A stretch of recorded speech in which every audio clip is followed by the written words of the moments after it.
Welcome back to another story on No Harry. This time, we're bringing you, what if Fawkes burned 44 illegal bindings off Harry at age 5 and Dumbledore's 60-year master plan collapsed publicly. Your likes fuel our creativity. Subscribe and stay tuned. Here's the story. Chapter 1, The Fire That Came Before Morning. The Phoenix came on a Tuesday. Nobody on Privet Drive saw it arrive. The neighborhood was deep in the particular silence of 2 in the morning, the kind where even the Fawkes that sometimes tipped over the Hendersons' bin seemed to understand that noise was unwelcome. Every house sat sealed and smug behind its net curtains.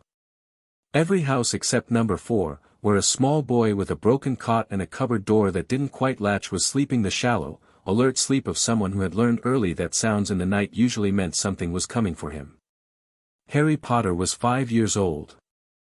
He had his mother's eyes and his father's hair and a scar on his forehead that adults stared at before they caught themselves, and he had learned to read 3 years ahead of where his teachers expected because the cupboard under the stairs had nothing in it except a broken torch and a box of Dudley's discarded picture books, and reading was something you could do very quietly, which was a quality Harry had come to prize above almost everything else. He was not asleep when the light came through the gap under the cupboard door. He'd been lying on his back, staring at the slant of the ceiling 2 inches above his nose, listening to Uncle Vernon snore through 2 walls and a staircase, when the orange glow appeared, warm and deep, nothing like the yellow of the hallway bulb that Aunt Petunia always left on a timer. This was the color of something alive. Harry stared at it for exactly 3 seconds before he pushed the cupboard door open with his foot and looked out into the hallway. The bird was enormous. It sat on the newel post at the bottom of the stairs as though it had always been there, as though the Dursleys' aggressively normal hallway, with its framed photos of Dudley at various ages and its little table with the bowl of wax fruit, had been specifically designed to hold a creature made entirely of fire and scarlet feathers. Its tail draped down toward the carpet without burning it. Its eyes, when they found Harry's, were the exact gold of something very old deciding to pay attention. Harry sat cross-legged in the cupboard doorway in his 2 big pajamas, hand-me-downs from Dudley, everything was a hand-me-down from Dudley, and looked at the Phoenix, and the Phoenix looked back at him, and neither of them moved for a long moment. Then the bird made a sound. It wasn't a song, not exactly. It was closer to the feeling you got just before you remembered something important, a low resonant note that sat in the chest rather than the ears. Harry felt it behind his sternum, felt it in the back of his teeth, and then felt something else, something that had no physical location at all, something that existed in the part of him that sometimes made things happen when he was frightened or angry or very, very tired. That part of him, the part he'd learned to keep very still because strange things happened when it moved, lit up like a lamp. The Phoenix ruffled its feathers and stepped off the newel post, drifted down to the hallway floor without any apparent concern for gravity, and walked toward Harry with the measured dignity of something that had never hurried and never needed to. Harry didn't move back. Later, he would wonder about that, wonder why a 5-year-old who'd been trained by circumstance to make himself small and invisible had sat perfectly still while a burning bird the size of a large dog walked directly toward him. The best answer he ever came up with was that it simply hadn't occurred to him to be afraid. Something about the Phoenix felt like the opposite of a reason to be frightened. It felt like the opposite of a lot of things he'd grown used to. The bird stopped a foot away. It tilted its head, studying him with one bright eye, and then it made the sound again, and this time Harry understood something without hearing words. It wasn't language.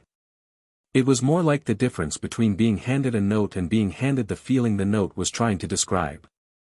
What he understood was something like, "There is something wrong with you that should not be wrong with you, and I have come to fix it, and it is going to hurt, and you should let me." Harry considered this for a moment. "All right," he said, in a whisper that wouldn't wake the house. The Phoenix pressed its beak to the center of Harry's chest, just gently, just a touch, and then it began to burn. Not him. Not his skin, not his pajamas, not the carpet.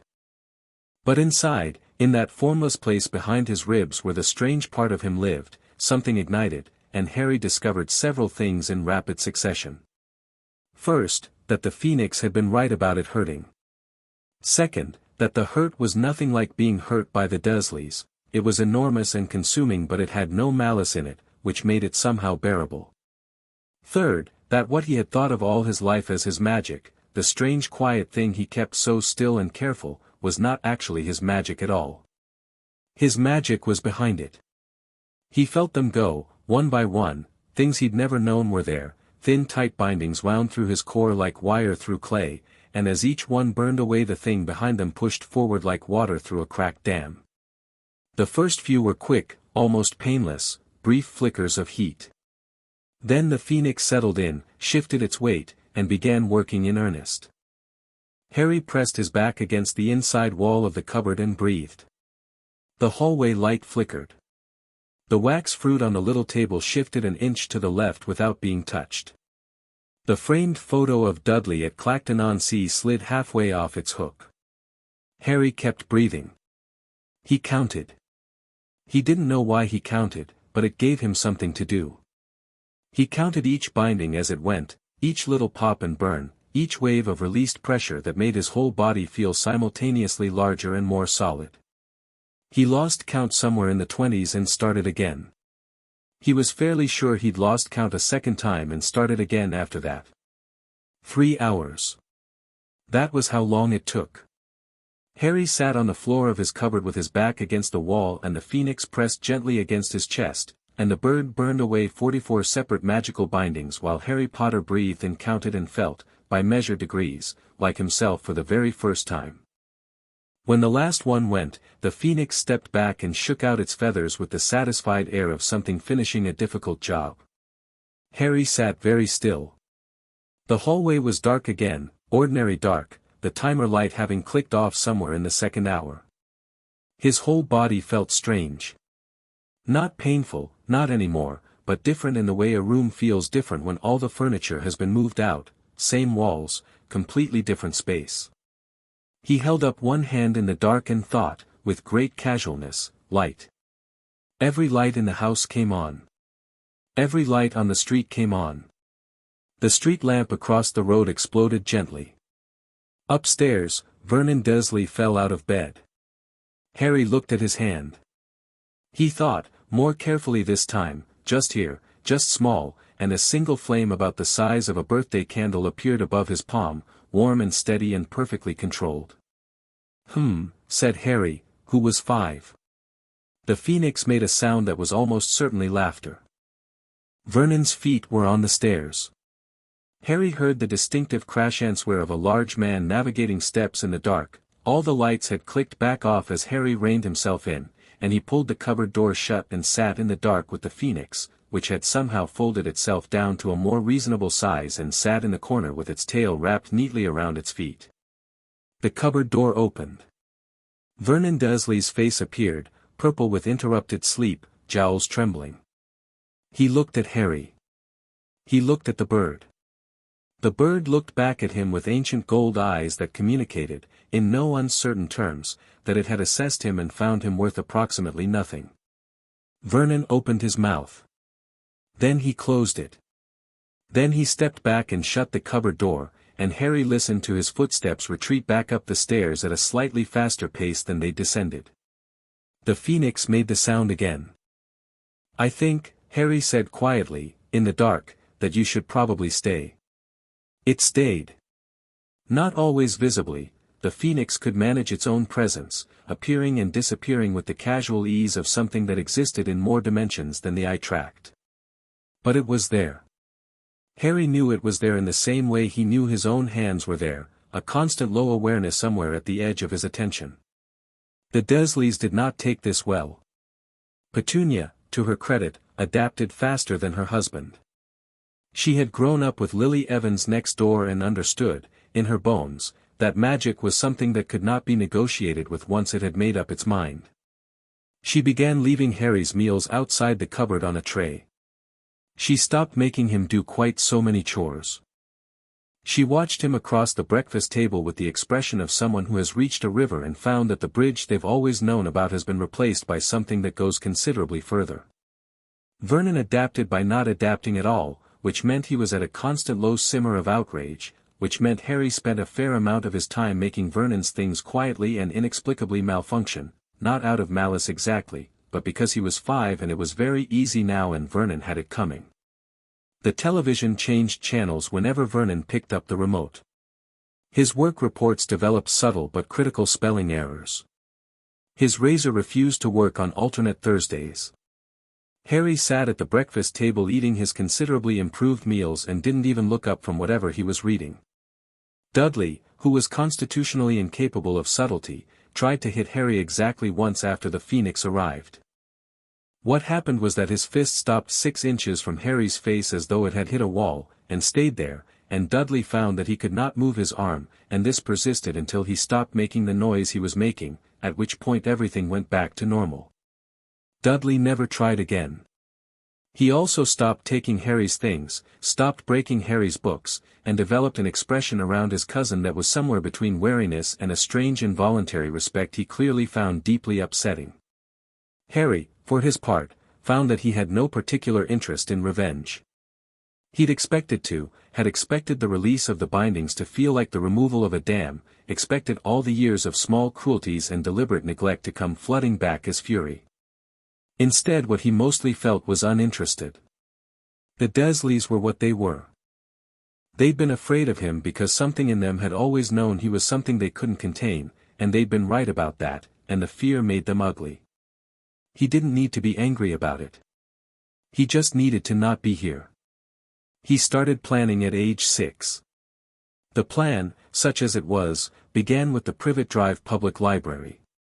Harry had been going since he was old enough to walk there unsupervised, which Petunia had permitted because it got him out of the house for entire afternoons and that felt like a fair trade. After the Phoenix came, his reading developed a more specific focus. He worked through every book on British law he could find that was written for people without law degrees. He found a book on financial matters for young people that had been optimistically shelved in the children's section. He found, in the back corner of the history section, a book about old British families and their estates that turned out to be deeply relevant in ways the author had not intended. The magic, meanwhile, kept growing. He didn't practice in any formal sense, there was nothing to practice against, no framework, no mentor, no spells to learn from books that didn't exist in the Privet Drive library. What he had was instinct and the Phoenix and an ever-expanding sense of what was possible if he simply decided something should be so. He could move objects. He could create fire and light and wind. He could, on one memorable afternoon, open a sealed letter that had been addressed to him and intercepted by Petunia before she realized what she was holding, and read the words "Dear Mr. Potter, we are pleased to inform you," before the letter had dissolved in a flash of gold light that the Phoenix had produced with what seemed like pointed emphasis. "Someone's been watching," Harry said. The Phoenix made a sound of confirmation. "Are they on your side or on their own side?" A pause. Then a sound that meant something like "Those are not mutually exclusive, but the second one is more accurate." Harry had nodded slowly. Right then.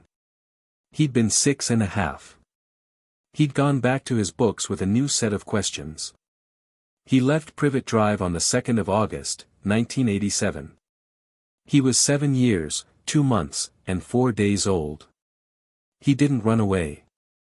Running away implied panic, implied a lack of options, implied that he was leaving because staying had become unbearable and he had nothing else.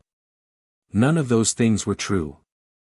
Harry left because he had a plan, because the plan was ready, and because staying any longer would have been a waste of time he didn't particularly have. The night before, he'd sat on his cot and made a list in his head. The list had 3 columns. The first column was things he was taking.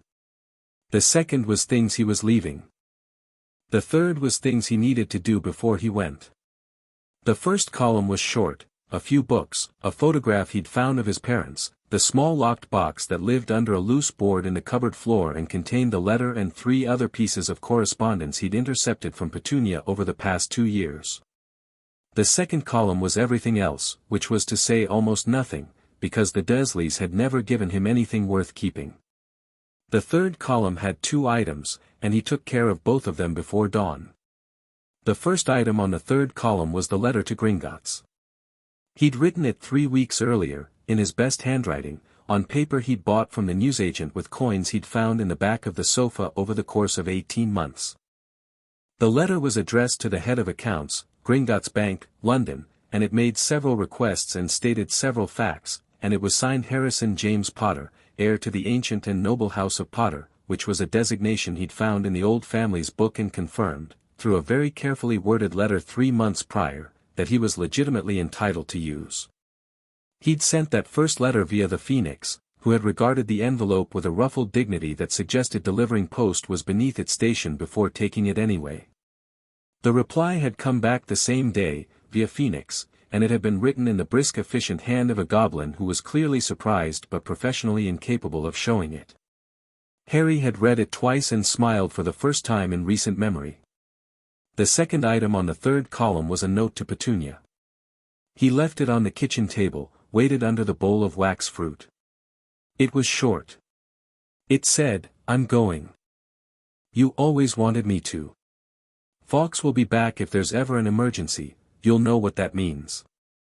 Don't tell them I left on my own. Tell them whatever you want, really. Thank you for not being worse than you could have been." He looked at it for a moment, then added one more line. "The thing with Vernon's razor was me. Sorry. Not sorry, actually, but it seemed polite to say so." He picked up his rucksack, checked the loose board one last time, and walked out the front door. The Phoenix was waiting on the garden path, tail flames lighting the early morning dark with amber. "Right," Harry said. "London first." The Phoenix made an approving sound. They walked to the end of Privet Drive, turned left, and Harry felt the wards, Dumbledore's wards, though he wouldn't learn they were Dumbledore's specifically for another 2 years, snap at him like a rubber band as he crossed the boundary. They didn't stop him.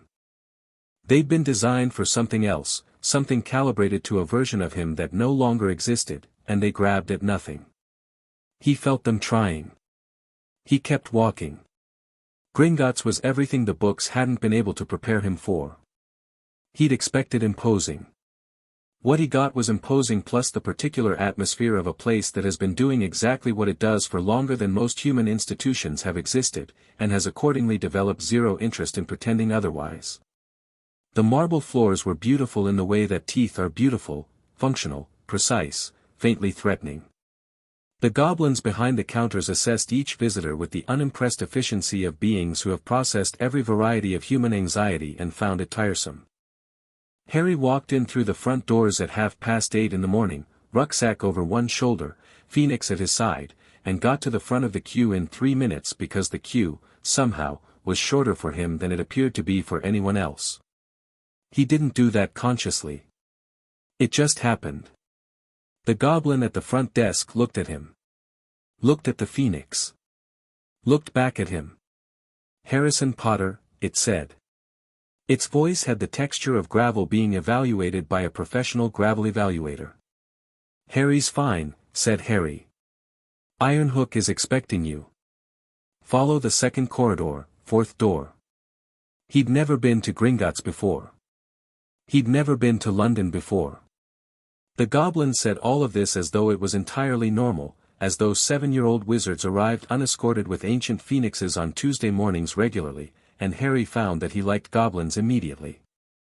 Ironhook was old, even by goblin standards. Harry had read enough about goblins by now to recognize that the particular depth of wrinkle and the particular quality of stillness that Ironhook possessed indicated significant age. He sat behind a desk that was completely clear except for a single folder and a stone that Harry couldn't identify and found immediately interesting, and he looked at Harry across the desk with small dark eyes that were making very precise calculations. "You are considerably younger than expected," Ironhook said. "I know. That was the point." Harry set his rucksack down, pulled out the chair across the desk without being invited to, and sat down. "Have you run the inheritance audit I asked for?" Ironhook's expression didn't change, but something in the quality of his attention shifted minutely. "We have. And the Potter estate is more extensive than you may be aware.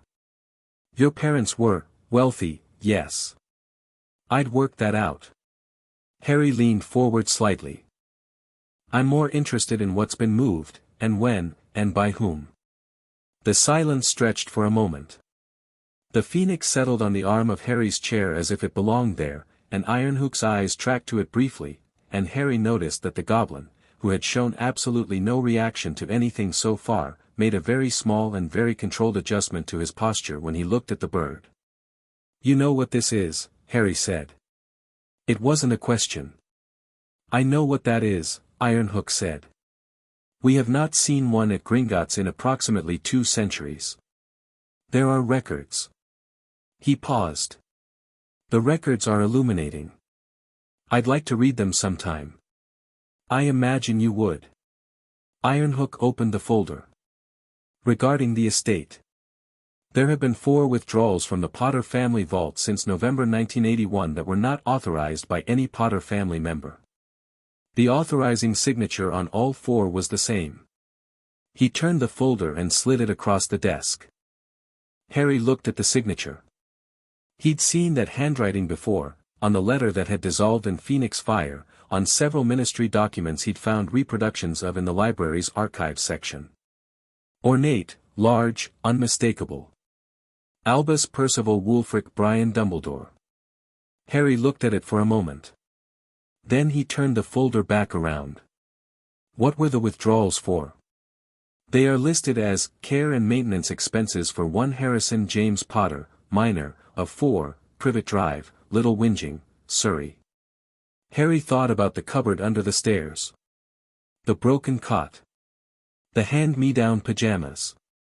He thought about every meal that had been slightly too small and every winter that had been slightly too cold and the particular quality of silence that Petunia had maintained when he asked, once, why his clothes were all too big. The care and maintenance expenses had gone somewhere. They hadn't gone to Privet Drive. "I need 2 things," Harry said, and his voice came out perfectly level, which impressed him privately. "First, I need those authorizations reversed and the amounts returned to the Potter vault. Second, I need the family vault access locked to Potter blood only, no exceptions, no proxies, no special authorizations from external parties." Ironhook was watching him with the expression of someone revising their assessment upward in real time. "Both of those things are within your rights to request." "Good. I'll also need a statement of current holdings and a letter of credit that I can use in the Muggle world. And I want to visit the vault."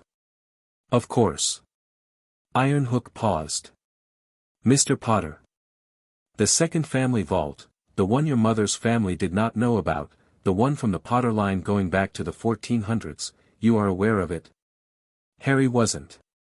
But he was very good at not showing things. "Tell me," he said. What Ironhook told him took 40 minutes and changed the shape of several things Harry had been planning. The Potter family was old in ways he hadn't fully grasped, not just wealthy, but connected, tied into the old magical bloodlines in ways that gave certain legal rights that hadn't been exercised in generations. One of those rights, Ironhook explained, was emancipation. Full legal majority, granted at the discretion of a goblin account manager in the case of an underage witch or wizard who could demonstrate both need and magical competence. What constitutes demonstration of magical competence? Harry asked. Ironhook said nothing. He gestured, very slightly, toward the phoenix on the arm of Harry's chair. Harry looked at Fawkes. Fawkes looked back at Harry with gold eyes that said, unmistakably, "I was waiting for you to get here." "The phoenix has been here before," Harry said. "Not here specifically. But yes." Ironhook folded his hands. 2 centuries ago. The documentation is, as I said, illuminating. The last time a phoenix bonded freely to a wizard, not as a familiar, not as a bound creature, but as a partner, by choice, the account records indicate that the emancipation process was straightforward. And now? "I see nothing complicated about it," Ironhook said. "Do you?" Harry smiled.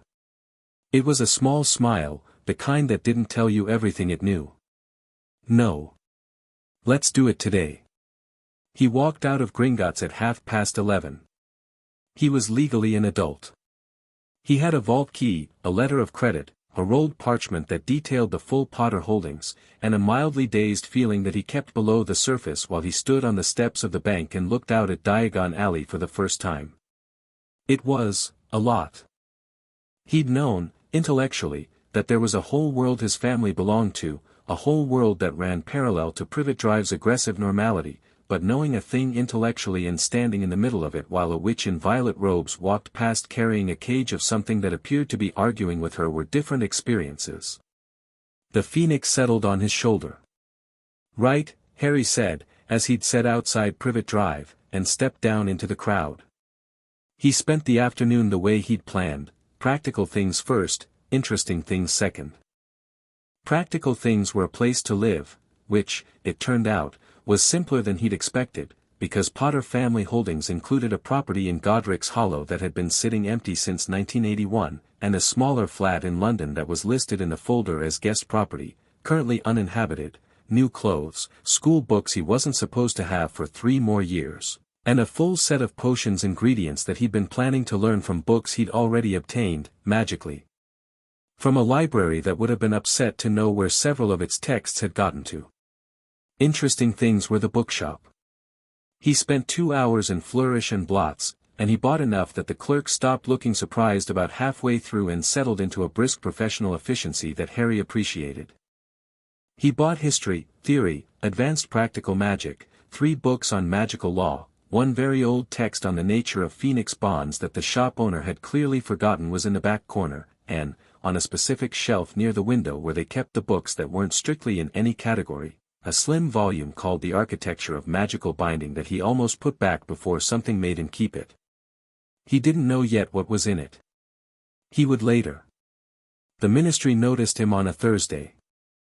That was to say, the Ministry had been generating alerts for 3 weeks, from the moment his accidental magic had pulled the files that anyone who was watching accidental magic alerts would have noticed, from the moment he'd walked through Dumbledore's wards without triggering the alarm that was supposed to trigger, from the moment his visit to Gringotts had generated a paper trail, but the Monday and Tuesday alerts had been filed incorrectly, and the Wednesday one had landed on someone's desk who was on holiday, and it wasn't until Thursday that it reached someone who looked at it and sat up straight. The someone was Amelia Bones, who was at that point the newly appointed head of the Department of Magical Law Enforcement, and who read the accumulated alert file from top to bottom twice before picking up her fire communication crystal. "Shacklebolt," she said, "I need you to find Harry Potter. Don't alarm him. Don't touch him. Just find him and report back."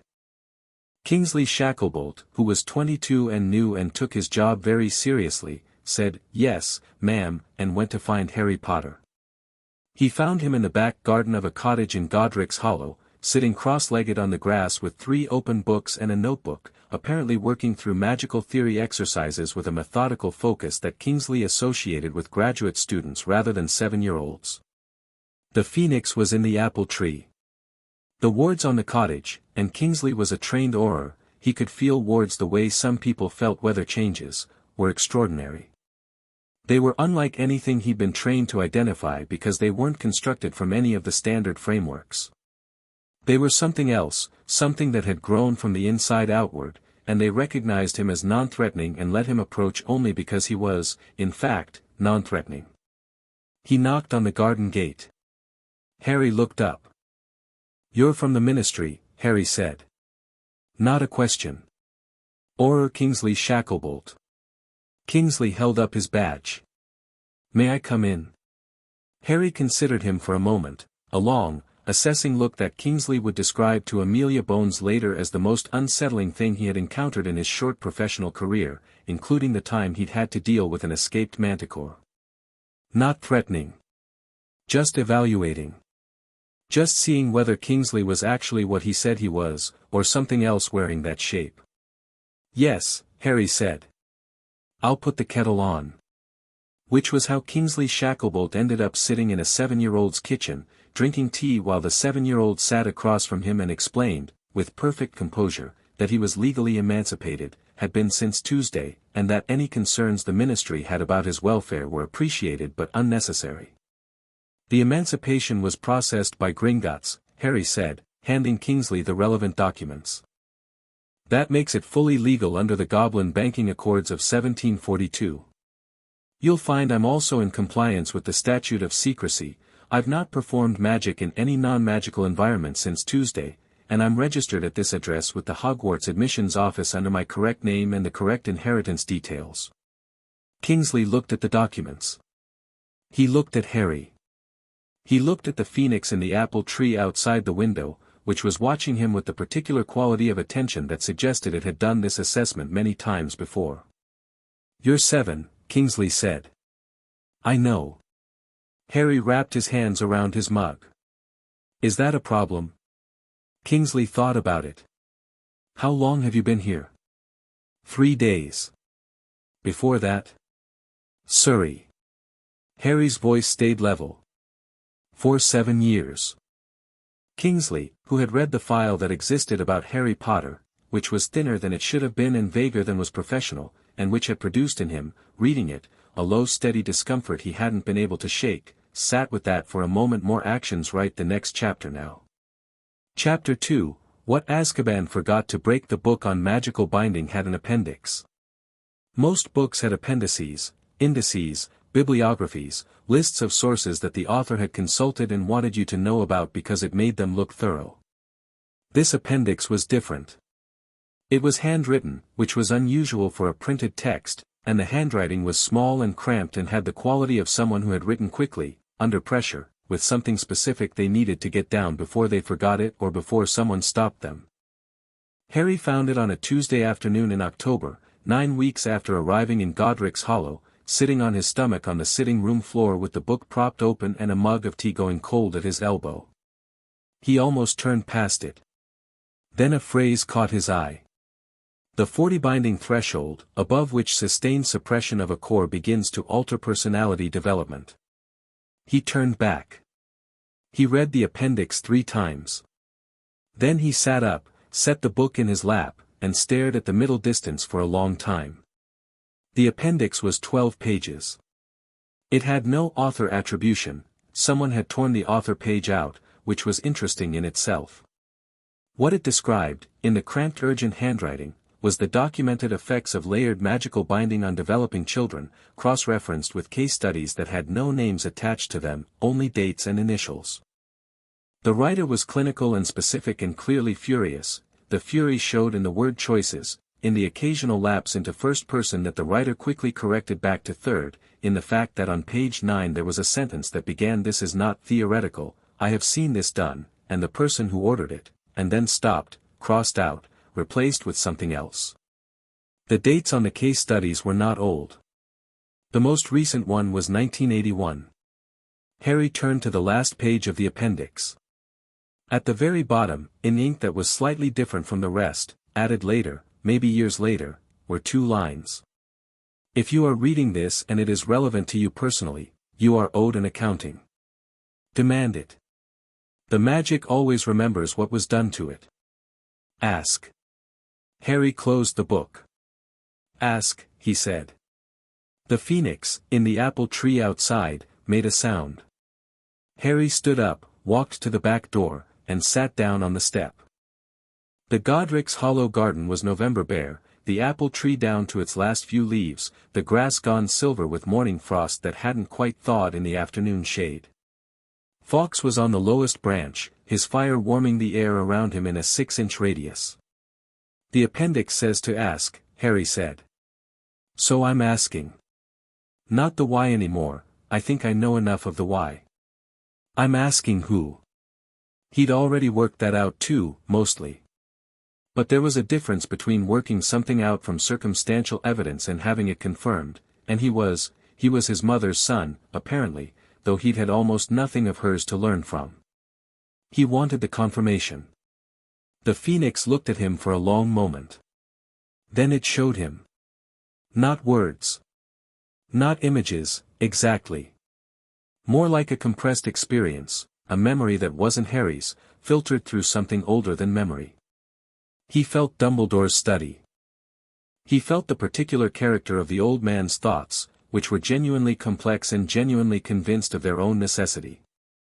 He felt the specific logic, the prophecy, the chosen one, the boy who must survive but must not be too powerful, must be shaped, must be led to the right conclusion by a path the conclusion shaper controlled. He felt the moment the decision was made. 14 months after Harry was born. 3 weeks before Voldemort came to Godric's Hollow. He felt 44 bindings being placed, one, by the most skilled magical hands in Britain. Harry sat on the back step for a while. The frost in the grass was blue-white in the fading afternoon. A robin landed on the fence and looked at him sideways and left. "Right," Harry said, eventually. The same word as always. A word that meant I have the information now, and I am deciding what to do with it, and the deciding is done. He went inside and made a fresh pot of tea and opened his notebook to a new page, and at the top he wrote 2 words, Sirius Black. He'd found Sirius in the history books first. Not prominently, history books had a way of featuring Dumbledore and the Order of the Phoenix and the war against Voldemort as though these were the main events of the late 70s and the individuals involved were significant only as supporting cast. Sirius Black appeared in 3 separate books and was described in all 3 as a Death Eater who had betrayed the Potters and killed 13 people with a single curse before being taken to Azkaban by Bartemius Crouch Sr., who the books described with a sort of exhausted admiration that Harry found telling. But Harry had learned to read for the inconsistencies, the places where a sentence was slightly too brisk, where an author moved on from a topic a beat too quickly, where the evidence cited didn't quite support the conclusion stated. He'd developed this skill reading Dursley household accounts and ministry pamphlets and anything else that had been written by someone with a reason to obscure things. It transferred. The inconsistencies in the Sirius Black case were substantial. He had not had a trial. Harry found that in a footnote in a legal text, exceptions to standard pre-sentencing procedure under wartime emergency provisions, buried under 40 pages of other wartime exceptions, most of which were similarly under-examined. No trial meant no evidence presented. No evidence presented meant the 13 people and the explosion were documented only by oral testimony from the scene. Oral testimony from a scene where Sirius Black had been the only survivor. There was no one to contradict what the orals reported. Harry had written that down and then written underneath it, Peter Pettigrew. The secret keeper. Not Sirius. Where is he? He'd found that in a letter, one of the intercepted ones from Petunia's kitchen table, a letter from someone called Arabella Figg, written in 1982, which had said in its 3rd paragraph, I heard from Mundungus that they never found Pettigrew's body, just a finger, and that Dumbledore seemed very sure from the start about what had happened but nobody pressed him on it. Lily's son deserves better than this, Petunia. Aunt Petunia had kept that letter. She'd kept all of them, in a biscuit tin under her bed. Harry had looked at the tin once and then left it alone. Whatever Petunia's reasons were for keeping letters that called her dead sister's son deserving of better, whatever complicated thing lived underneath the surface of Petunia Dursley's specific brand of terrible, those were hers. He'd taken the information and left the tin. By the time Harry was 9, he had a file on Sirius Black that would have impressed a ministry analyst. He'd been methodical about it in the way he was methodical about everything, building from verified facts outward toward inference, marking clearly which was which, backfilling when he found something new. The file said, in essence, a man who had been set up was sitting in Azkaban, and had been for 8 years, because going to trial would have required producing evidence that would have been inconvenient for the person managing the narrative. He'd read about Azkaban. He'd read about Dementors. He'd sat with those readings in a way he didn't sit with much else, turning the pages slowly, letting the weight of what they described settle rather than filing it away immediately.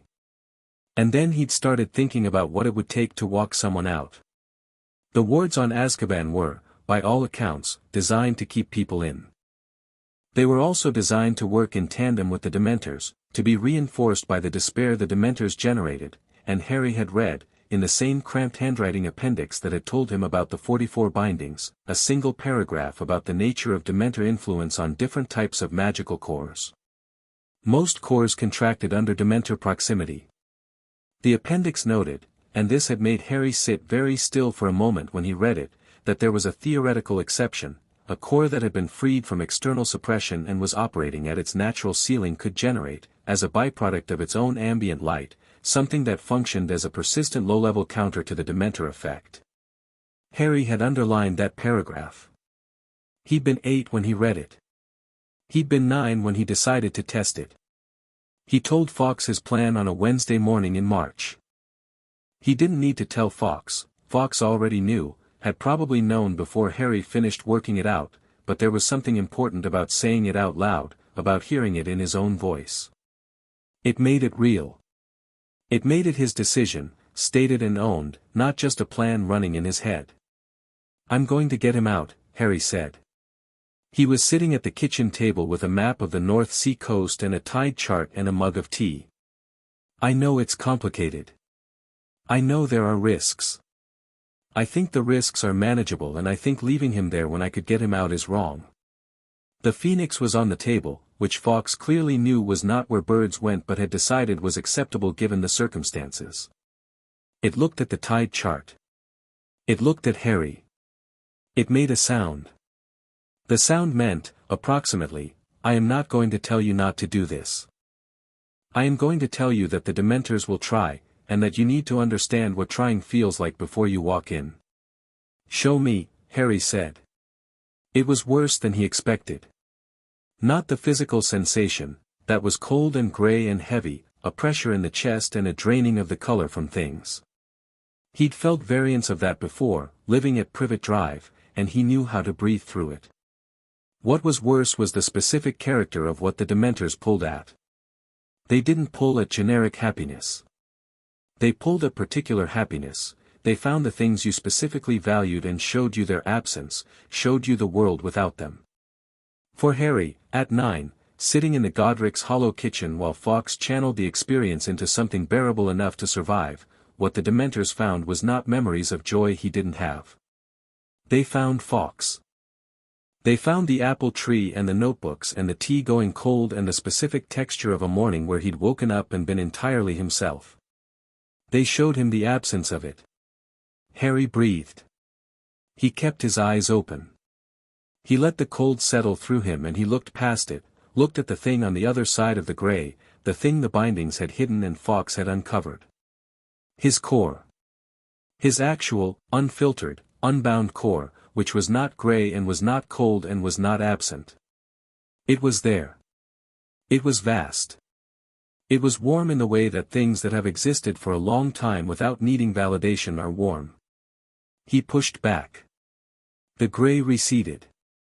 Fawkes lifted his head from Harry's shoulder, he'd moved there during the exercise without Harry quite noticing, and made a sound of quiet satisfaction.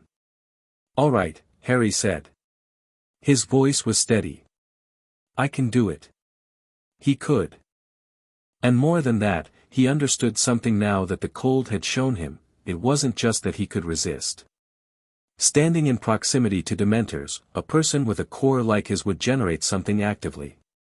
Not a ward, not a barrier, but more like the magical equivalent of a light being on in a dark room. The Dementors would feel it and they would dislike it, because what they fed on required absence, and Harry was not absent. He picked up the tide chart. "Friday," he said. "The tide's right on Friday." He went on foot to the apparition point. He'd found it in an old Auror training manual he'd obtained through methods the manual would have found objectionable, and from there he twisted space the way he'd been practicing for 8 months, the way that wasn't ministry standard apparition but something more fundamental, something that didn't leave a trace in the monitoring systems because it didn't work through any of the channels the monitoring systems watched. The North Sea in March was grey and violent and cold in the way that suggested it was cold as a philosophy rather than a weather condition. The island resolved out of the fog the way unpleasant things often appeared, gradually, giving you just enough time to fully appreciate what you were looking at before you had to deal with it. Azkaban was not beautiful.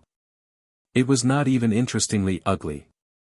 It was the architectural expression of hopelessness, a building designed not to hold people but to confirm that being held was all there was. The walls were high and slick and dark, and the air around them tasted of salt and something else, something that prickled at the edges of Harry's awareness the way the Dementor exercise had. He stood on the rocks below the outer walls and breathed. The Dementors felt him. He felt them feel him, a pulse of attention, cold and hungry and then confused, then something that was the Dementor equivalent of uncertain. Because he wasn't afraid. He was looking at their island with the focused expression of someone assessing a practical problem, and the ambient light of his core was already pushing back at the gray, and the Dementors were built to work on fear and despair, and he was standing on their rocks at 9 years old experiencing primarily logistical consideration. They came anyway. 3 of them, gliding over the wall, drifting down toward the rocks in the way that Dementors moved, boneless, wrongly graceful, the cold preceding them like a tide. Harry watched them come. He kept his breathing even. He thought about the kitchen table and the tea and the apple tree and the notebooks, and those things were still there, still specific, still his, and they cast light. The Dementors stopped. They hung in the air 20 feet away, the salt wind moving through their robes. They were clearly still attempting to do what they did, but they were doing it in the way that a fire struggles when someone is steadily pouring water on it, continuously, with effort, but losing ground. Harry waited until they'd been there long enough to be sure of their own limitations. Then he walked toward the wall. They drifted back. The wall was locked with 7 different ward schemes, which he identified by feel, running his hand along the stone the way you'd run your hand along a piece of cloth to find a flaw. He dismantled them in order, unhurried, working from the outermost layer inward, the magic moving through him with the ease of something that had been waiting for a job worth doing. The stone door grated open. He went in. The inside of Azkaban was worse than the outside. It was the accumulated weight of it, years and years and years of people in their cells learning to exist in the gray, the Dementors gliding the corridors, the silence that was the wrong kind of silence because it was the silence of people who had stopped having anything to say. Harry moved through it quickly. He'd memorized the layout from a ministry architectural survey he'd found in a legal archive. Level 3, cell block D, 4th from the end. He found the cell. He stood outside it for a moment. Then he undid the locks, standard, compared to the outer wall, and pulled the door open. The man inside was not what Harry had been prepared for. He'd looked at a photograph, Sirius Black in his 20s, a wry brightness in his face that hadn't quite been beaten out of it despite the arrest photo context. The man on the stone floor of cell D4 bore almost no resemblance to that photograph. He was hollow-cheeked and long-bearded and his hair was unwashed and matted, and he was sitting in the back corner with his knees drawn up and his eyes fixed on nothing, the expression of someone who had been in the gray so long they'd partly become it. Then he blinked. He looked at Harry. Whatever he'd been expecting, another ministry inspection, a Dementor, nothing. It was not a small dark-haired boy standing in his cell doorway with green eyes and a scar and an expression of focused calm. His mouth moved. It took a moment for sound to come out. "James," he said. His voice was cracked and rough with disuse. "No," Harry said. "But I'm his. Can you stand?" Sirius stared at him. "I'm Harry," Harry said. "And I'm breaking you out, but we need to move now, and I need to know if you can walk." The silence stretched for 3 long seconds. Harry watched something happen in Sirius's face, watched it crack along lines that had been sealed shut for a long time, watched something that had almost stopped believing in things re-examine whether belief was possible. "Harry," Sirius said. The word barely had sound. "Just breath." "Yes." "Can you stand?" Sirius stood. He was unsteady, grabbing the wall, but he stood. "Good," Harry said. "Come on. The Dementors aren't going to like this." He walked back out of the cell and Sirius followed him, one hand on the wall, with the dazed determined motion of someone who has not walked purposefully in 8 years and is relearning it in real time. The Dementors were in the corridor.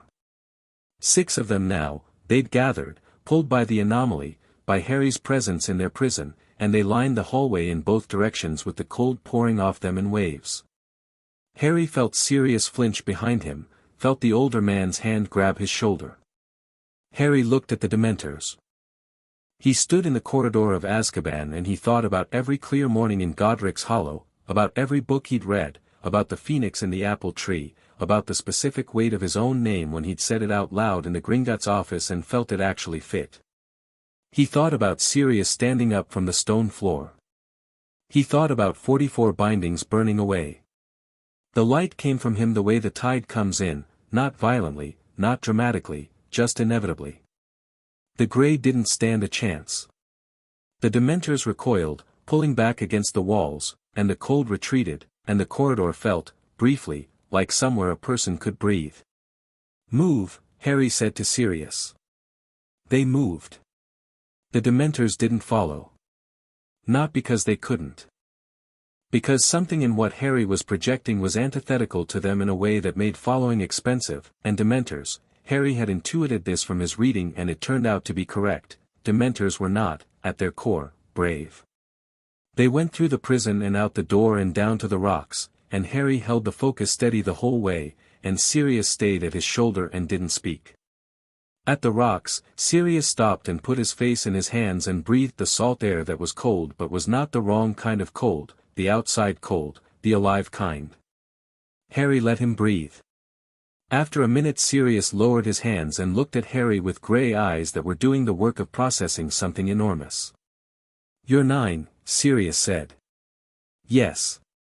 You just walked me out of Azkaban." "Yes." The Dementors didn't want to get close. "That's over now. We need to get away from the island before the Ministry censors pick up the breach." Sirius looked at him. His expression did something complicated, something that was trying to be disbelief and not quite managing it because the evidence was too concrete. "How?" he said. "Not how did you do that, exactly. More like, how are you a real thing that exists and I have only just found out about you?" "Long story," Harry said. "I'll tell you when we're somewhere warm. Hold on to my arm." Sirius, who had been in Azkaban for 8 years and had been broken in ways that had not finished being inventoried, and who was in no position to argue with the 9-year-old who had just walked him out of it, held on to Harry's arm. The island vanished. He brought Sirius to Godric's Hollow because it was the only option that made sense, safe, warded, familiar in the way that places tied to your history are familiar even when you've never been in them. The cottage was warm. Harry had learned to maintain it the way he maintained his notebooks, consistently, practically, because a cold drafty cottage was less useful than a warm one. Sirius walked through the door and stopped. He stood in the small front hallway and looked at the coat rack and the boots and the stack of Harry's books on the stairs, and then he turned and looked at the sitting room with its fire and its mismatched chairs and the phoenix perched on the mantelpiece, and something in his face went very still. This was James and Lily's cottage. Yes. Harry was already at the kettle. It was sitting empty. "I found it through Gringotts." Sirius walked into the sitting room and sat down in the chair nearest the fire without taking his coat off. The phoenix looked at him for a long moment, assessed him, decided something, and then made a low sound that was nothing like any other sound it had made for Harry. Softer. Older. The sound of something recognizing someone from before. Sirius looked at the phoenix. His throat moved. "Fawkes," he said. The phoenix ruffled its feathers. He was there that night." Sirius's voice was rough and distant. "I saw him, after. Before they took me." Harry came through from the kitchen with 2 mugs of tea.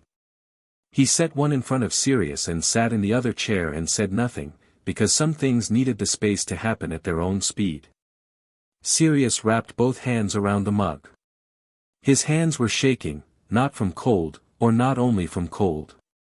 He looked at the fire and then at Harry. "I have to tell you something," Sirius said. "About that night." "I know about Peter Pettigrew," Harry said. Sirius went completely still. "I know the secret keeper was switched. I know Pettigrew was the spy. I know you didn't kill anyone." Harry took a sip of his tea. "I've known for about 2 years. It's in my file." Sirius stared at him. "Your file," Sirius repeated. "I keep files." Harry said this without apology. "You get used to it." For a moment, Sirius's face did something that might have been the beginning of a laugh, the muscle memory of it, the ghost of how his face used to move, before it settled back into something more complicated. Dumbledore knew, Sirius said. About Peter. I told him, before Crouch had me taken in, I told Dumbledore what had happened, and he stopped. He didn't stop it, Harry said. He said he'd look into it. Sirius's voice went flat in a way that was the flatness of something being held down. I believed him. I was 22 and I had just lost James and Lily, and I believed Albus Dumbledore when he said he would look into it. The fire crackled. Outside, the Godric's Hollow night was quiet, village quiet, the kind that included the occasional dog and the distant sound of someone's television. Drink your tea, Harry said. We'll get to Dumbledore. There's time. Sirius looked at him. Who are you? He said. Not rudely. With genuine wondering bewilderment. Harry Potter. Harry looked back with complete composure. James and Lily's son. Your godson. The person you were supposed to be raising for the past 8 years while you were in Azkaban instead. Something in that landed. Sirius closed his eyes. I should have, he started. You were set up. You were put in a cell without a trial. Harry's voice was even. Nothing that happened was your fault. I don't need you to feel guilty about it. I need you to get better and then help me with what comes next. Sirius opened his eyes. What comes next? Harry considered how to answer. The fire popped and resettled. Fawkes was watching them both with gold eyes that held something that was perhaps the longest kind of patience. Someone put 44 magical bindings on me when I was a baby, Harry said. They were there until 2 years ago. They were put there specifically to limit me, to make sure I grew up weak enough to be managed and shaped toward a particular outcome. The person who put them there is the most respected wizard in Britain, and he believes sincerely that what he did was for the greater good. He paused. I'm going to take that greater good apart and rebuild it correctly. I need someone who understands the political structure and the old families and the Wisengamot. I need someone who can stand up in a legal context and demand accountability. I need someone who knew my parents and can speak to what they actually wanted for me. He looked at Sirius across the fire. I also need someone who is not currently a wanted fugitive, he added, which means we need to fix your situation first. Are you in? The silence stretched. Sirius Black, who had survived Azkaban by holding on to one truth, one specific non-abstract truth, which was I am innocent, I know I am innocent, and somewhere it still matters, looked at the 9-year-old sitting across from him with the direct green eyes and the calm that was not a child's calm and the scar on his forehead that Sirius had last seen when the child wearing it was 15 months old. He thought about James and Lily. He thought about what they'd have said. James would have laughed. Lily would have cried and then said obviously, you come and then we plan. I'm in, Sirius said. The legal case took 3 months. Harry wrote most of it himself, cross-referencing the trial records that shouldn't have existed but did in Ministry archive formats he'd learned to access, the witness statements that had never been taken, the forensic analysis of the scene that had focused on what confirmed Sirius's guilt and excluded what hadn't. He sent drafts to Sirius, who read them with the careful attention of someone learning to read again after years of being given nothing to read, and wrote notes in the margins in handwriting that started cramped and uncertain and got more fluid as the weeks went on. Sirius was getting better. It was not linear and it was not fast, but it was happening. He ate. He slept, not well, not without nightmares that Harry heard through the walls and never mentioned because Sirius didn't mention them and it was his to carry until he decided differently. He walked in the Godric's Hollow garden in the mornings, getting his legs back, getting used to weather that was real weather rather than the Azkaban gray. He started reading Harry's books out of boredom and then out of genuine interest and then started bringing up the books at dinner in a way that made Harry's evenings considerably better because Sirius was, it turned out, deeply intelligent and funny and unable to resist a theoretical argument. He was also, in those first months, very carefully not crying in front of Harry. Harry noticed. Harry let him have it. What Harry didn't let him have was guilt. Twice in the first month Sirius came to the kitchen table with the look of someone preparing to have a long agonized conversation about what he should have done differently, about how none of this would have happened if he hadn't, and both times Harry handed him a mug of tea and a new draft section and said, "I need your opinion on this part here," with such immediate practicality that the conversation had nowhere to go except where Harry directed it. This was not, Harry thought privately, him avoiding the conversation. It was him deciding the conversation would be more productive when Sirius had been eating regular meals for longer than 6 weeks. Fawkes approved of this approach. He also, during this period, spent a notable amount of time perched on the back of Sirius's chair, which had the effect of significantly reducing the frequency and intensity of the nightmares. Harry noticed that too. They sent the legal filing to Amelia Bones. Not to the ministry in general. Specifically to Amelia Bones, whose name Harry had found in Kingsley Shacklebolt's personnel file, which he'd found because he'd been doing research into the DMLE, and Shacklebolt's report about Harry's welfare had, it turned out, generated a supplementary investigation that Bones had been quietly running for 2 years. She was, by Harry's assessment, the right person. He sent it by Fawkes with a cover letter that said, "Director Bones, enclosed is a legal brief regarding the wrongful imprisonment of Sirius Orion Black, convicted without trial in 1981 under wartime emergency provisions now widely considered unconstitutional. Evidence of the actual secret keeper, Peter Pettigrew, is included and documented. I am requesting a formal Wiesengemot review and an immediate writ of innocence. Please confirm receipt. The Phoenix is trustworthy. I am Harry Potter." Amelia Bones received the packet on a Thursday morning, read it through twice before her first meeting of the day, and sent Shacklebolt to her door with one instruction: find Peter Pettigrew. He found Pettigrew 6 weeks later, living as a rat in a wizarding family's house, which when Harry heard about it through Shacklebolt, who had developed a habit of keeping Harry informed with a frequency that suggested Bones had authorized it implicitly, thought was both fitting and deeply unsatisfying as a hiding place. The formal hearing was in June. Harry and Sirius sat in the ministry waiting room in their best clothes. Harry had bought Sirius a proper set of robes from a Diagon Alley tailor who had measured Sirius with the professional care of someone fully committed to their craft and only mildly alarmed by the state of the person being measured, and Harry read a book while Sirius sat with his hands clasped and stared at the floor. "You're nervous," Harry observed. "I've been in there before," Sirius said. "Different context. This context is better." Harry turned a page. Pettigrew confessed. Bones has 3 corroborating witnesses and 2 pieces of forensic evidence. The verdict is predetermined. Legal proceedings feel different from inside. Harry looked up from his book. "Do you want to talk about it?" Sirius looked at him. There was something in his expression that kept doing a thing, recalibrating between treating Harry as a 9-year-old and treating Harry as whatever Harry actually was, which was more complicated. "You're very calm," Sirius said. "One of us should be." Sirius let out a breath that was almost a laugh. James was the same way before anything high stakes. Just, completely steady. Like he'd already decided the outcome and the middle bit was just logistics. Was he right often? About outcomes? Mostly. A pause. He was wrong about Pettigrew.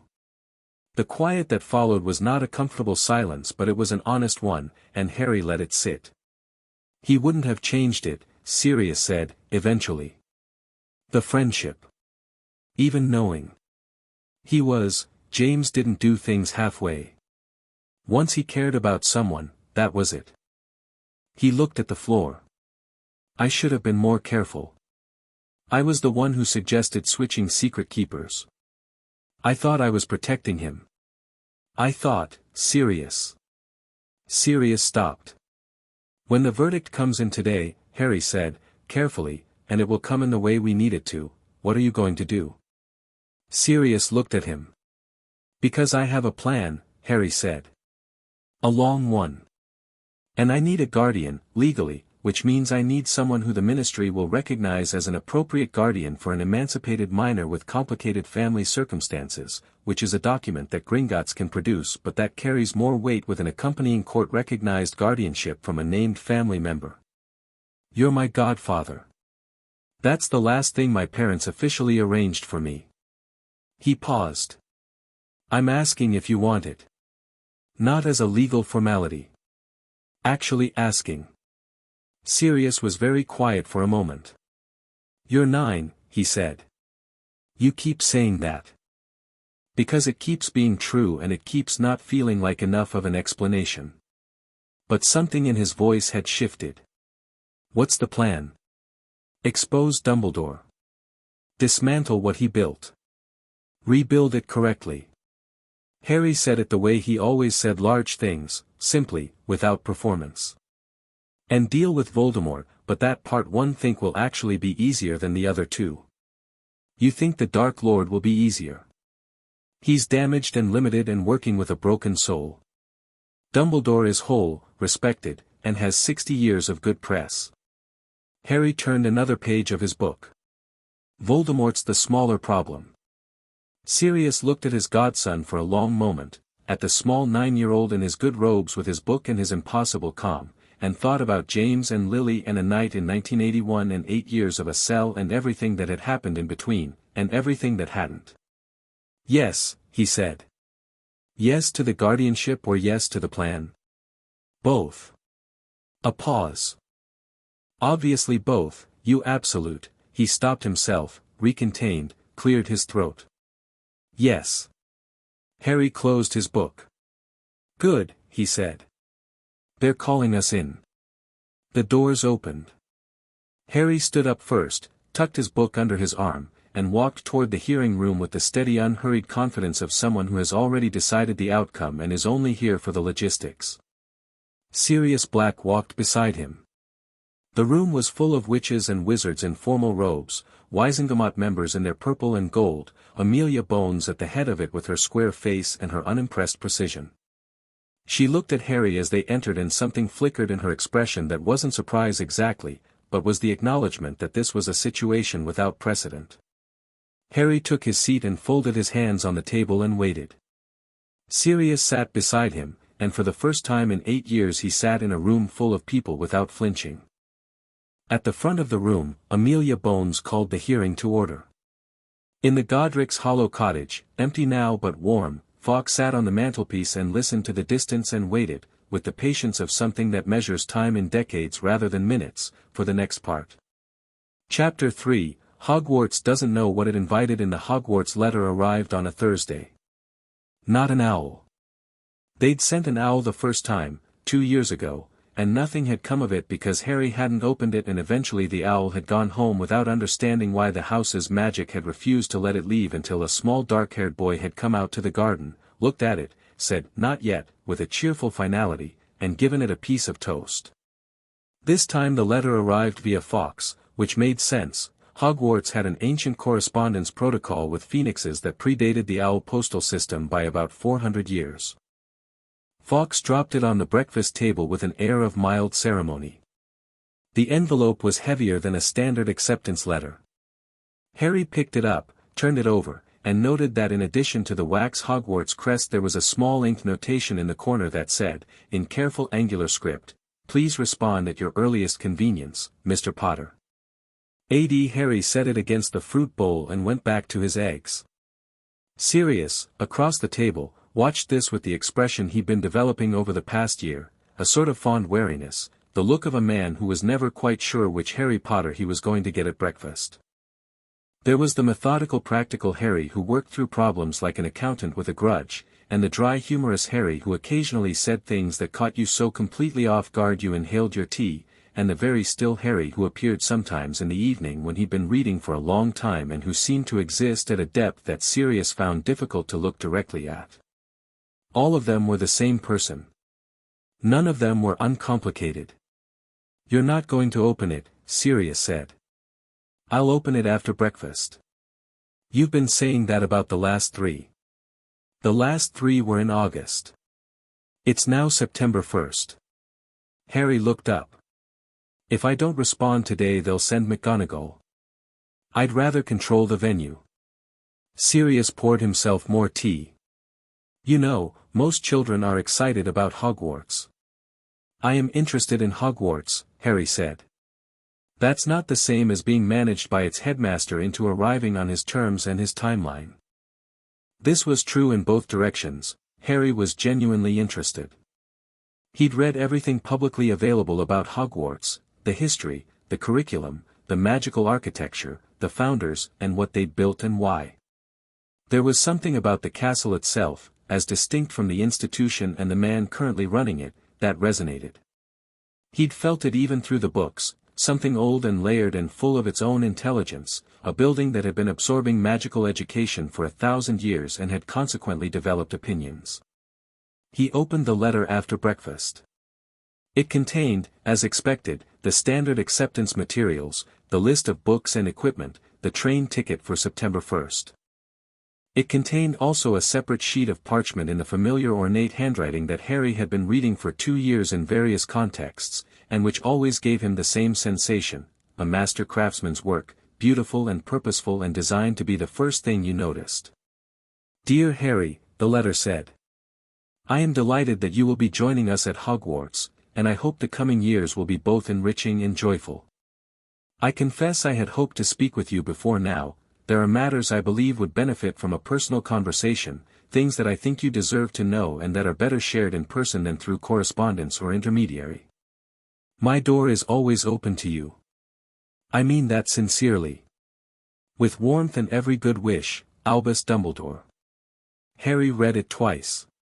He folded it, set it on the table, and sat with it for a moment. What does it say? Sirius asked. He wants a private conversation.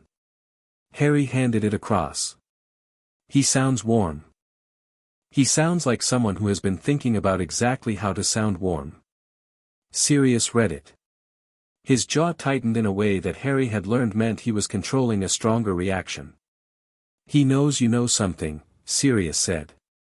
He might not know how much. He knows I've been to Gringotts. He knows the vault authorizations were reversed. Harry picked up his tea. He doesn't know about the appendix. He doesn't know what Fawkes showed me. He's working with partial information, which means the conversation he wants to have is partly an information-gathering exercise. So don't give him information. I'm going to give him all of it, Harry said pleasantly. Sirius looked at him. Eventually, Harry added. Platform 9 3/4 was everything Harry had expected and several things he hadn't. He'd expected the crowd, hundreds of families, trunks and owls, the specific chaos of a departure that happened on the same day every year and somehow still managed to surprise everyone involved. He'd expected the Scarlet Train, which was exactly as described and which he found he liked immediately, partly for its cheerful impracticality and partly because it was genuinely beautiful in the unassuming way of things that have been loved consistently for decades. What he hadn't fully expected was the feeling of walking through the barrier, the way the platform's magic reached back at him in a kind of greeting, the way the ambient enchantments in the air were layered and old and somehow pleased in the way that old magic sometimes was when something worth being pleased about showed up. He also hadn't expected the girl with the radish earrings. She was standing near the barrier entrance, a little apart from the crowd, looking upward at the steam from the engine with an expression of calm intellectual interest that Harry recognized immediately as the expression of someone who saw things other people didn't see and had long since made peace with the gap between their perceptions and everyone else's. She was carrying a copy of a magazine called The Quibbler, holding it upside down. Harry would have walked past, but then she lowered the magazine and looked at him with large pale eyes and said, in a dreamy matter-of-fact voice, "You have a phoenix." Harry stopped. "Not with me today," he said. "No, but you do." She tilted her head. "It marked you. You can see it if you look. It's very faint, like the shadow of fire leaves." Harry looked at her with renewed interest. "What's your name?" "Luna Lovegood." "Harry Potter." "I know," Luna said, not particularly impressed. "Are you taking that trunk? It looks heavy." "I'm fine." I have a featherweight charm on mine. She reached into her robe pocket, produced a wand, and looked at his trunk with the expression of someone about to help whether or not help had been formally requested. May I? Harry considered her for a moment. Yes, he said. The charm was flawless. Harry picked up his trunk and found it weighed approximately nothing. Thank you, he said. Of course. Luna tucked her wand away. Shall we find a compartment? Most of the good ones are already taken, but the one at the back left end is usually empty because people don't like the way the lights flicker there. The lights flicker at the back left because there's a proximity ward from the 1930s that wasn't properly decommissioned, Harry said. It activates when too many people with incompatible core signatures are in the carriage and slightly disrupts electrical adjacent enchantments. Luna looked at him with the specific expression of someone finding an unexpected intellectual equal. Yes, she said. I know. I like it there because of that. So do I, Harry said. They went to the back left compartment. The sorting was the part Harry had thought about most carefully. Not because he was worried about where the hat would put him, he'd read enough about the sorting hat to have a reasonably confident prediction, but because the sorting was the first significant public moment, the first time the whole school and its faculty would be in the same room as him, and first impressions in large social contexts were, like most things, easier to set than to reset. He'd also given considerable thought to what the hat would say. Hats that had been thinking for 1,000 years and had processed the interior of every student who'd passed through Hogwarts tended, in Harry's experience of reading about them, to have something to say. The accounts in the historical texts were mostly from students who'd put the hat on and heard it announce their house in seconds, but there were peripheral accounts, diary entries, letters, of students who'd had longer conversations with it, and the conversations were notably substantive. He was second to last in the line, which gave him time to watch the others go. Granger went to Gryffindor in under a minute, the hat barely touching her head before it shouted. A tall boy named Longbottom went Gryffindor after 40 seconds that looked, from the outside, like they felt longer from the inside. A blonde-haired Malfoy went Slytherin without hesitation, and sat down at his table with the satisfaction of someone for whom this was the only possible outcome, and he was pleased the hat had the good sense to recognize it. Then McGonagall called Potter, Harry, and the Great Hall changed character. It didn't get louder. It got quieter, a specific quality of quiet that meant several hundred people were all redirecting their attention to the same point. Harry walked to the stool and sat down and picked up the hat from where it rested and put it on his own head before McGonagall could place it, a small thing, barely noticeable, but the kind of small thing that was actually the difference between being acted upon and acting. The darkness inside the hat smelled of old wool and dust and something else, old ink, old parchment, the specific must of a thing that had spent 1,000 years absorbing knowledge. Well, said the hat. Its voice wasn't like the impression communication of Fawkes or the soundless certainty of Harry's own magic. It was closer to a thought that wasn't his, very clear, very particular. I have been waiting for this, it said. Have you? Harry thought back. Since your name appeared in the book 4 months ago. It appeared differently from the others.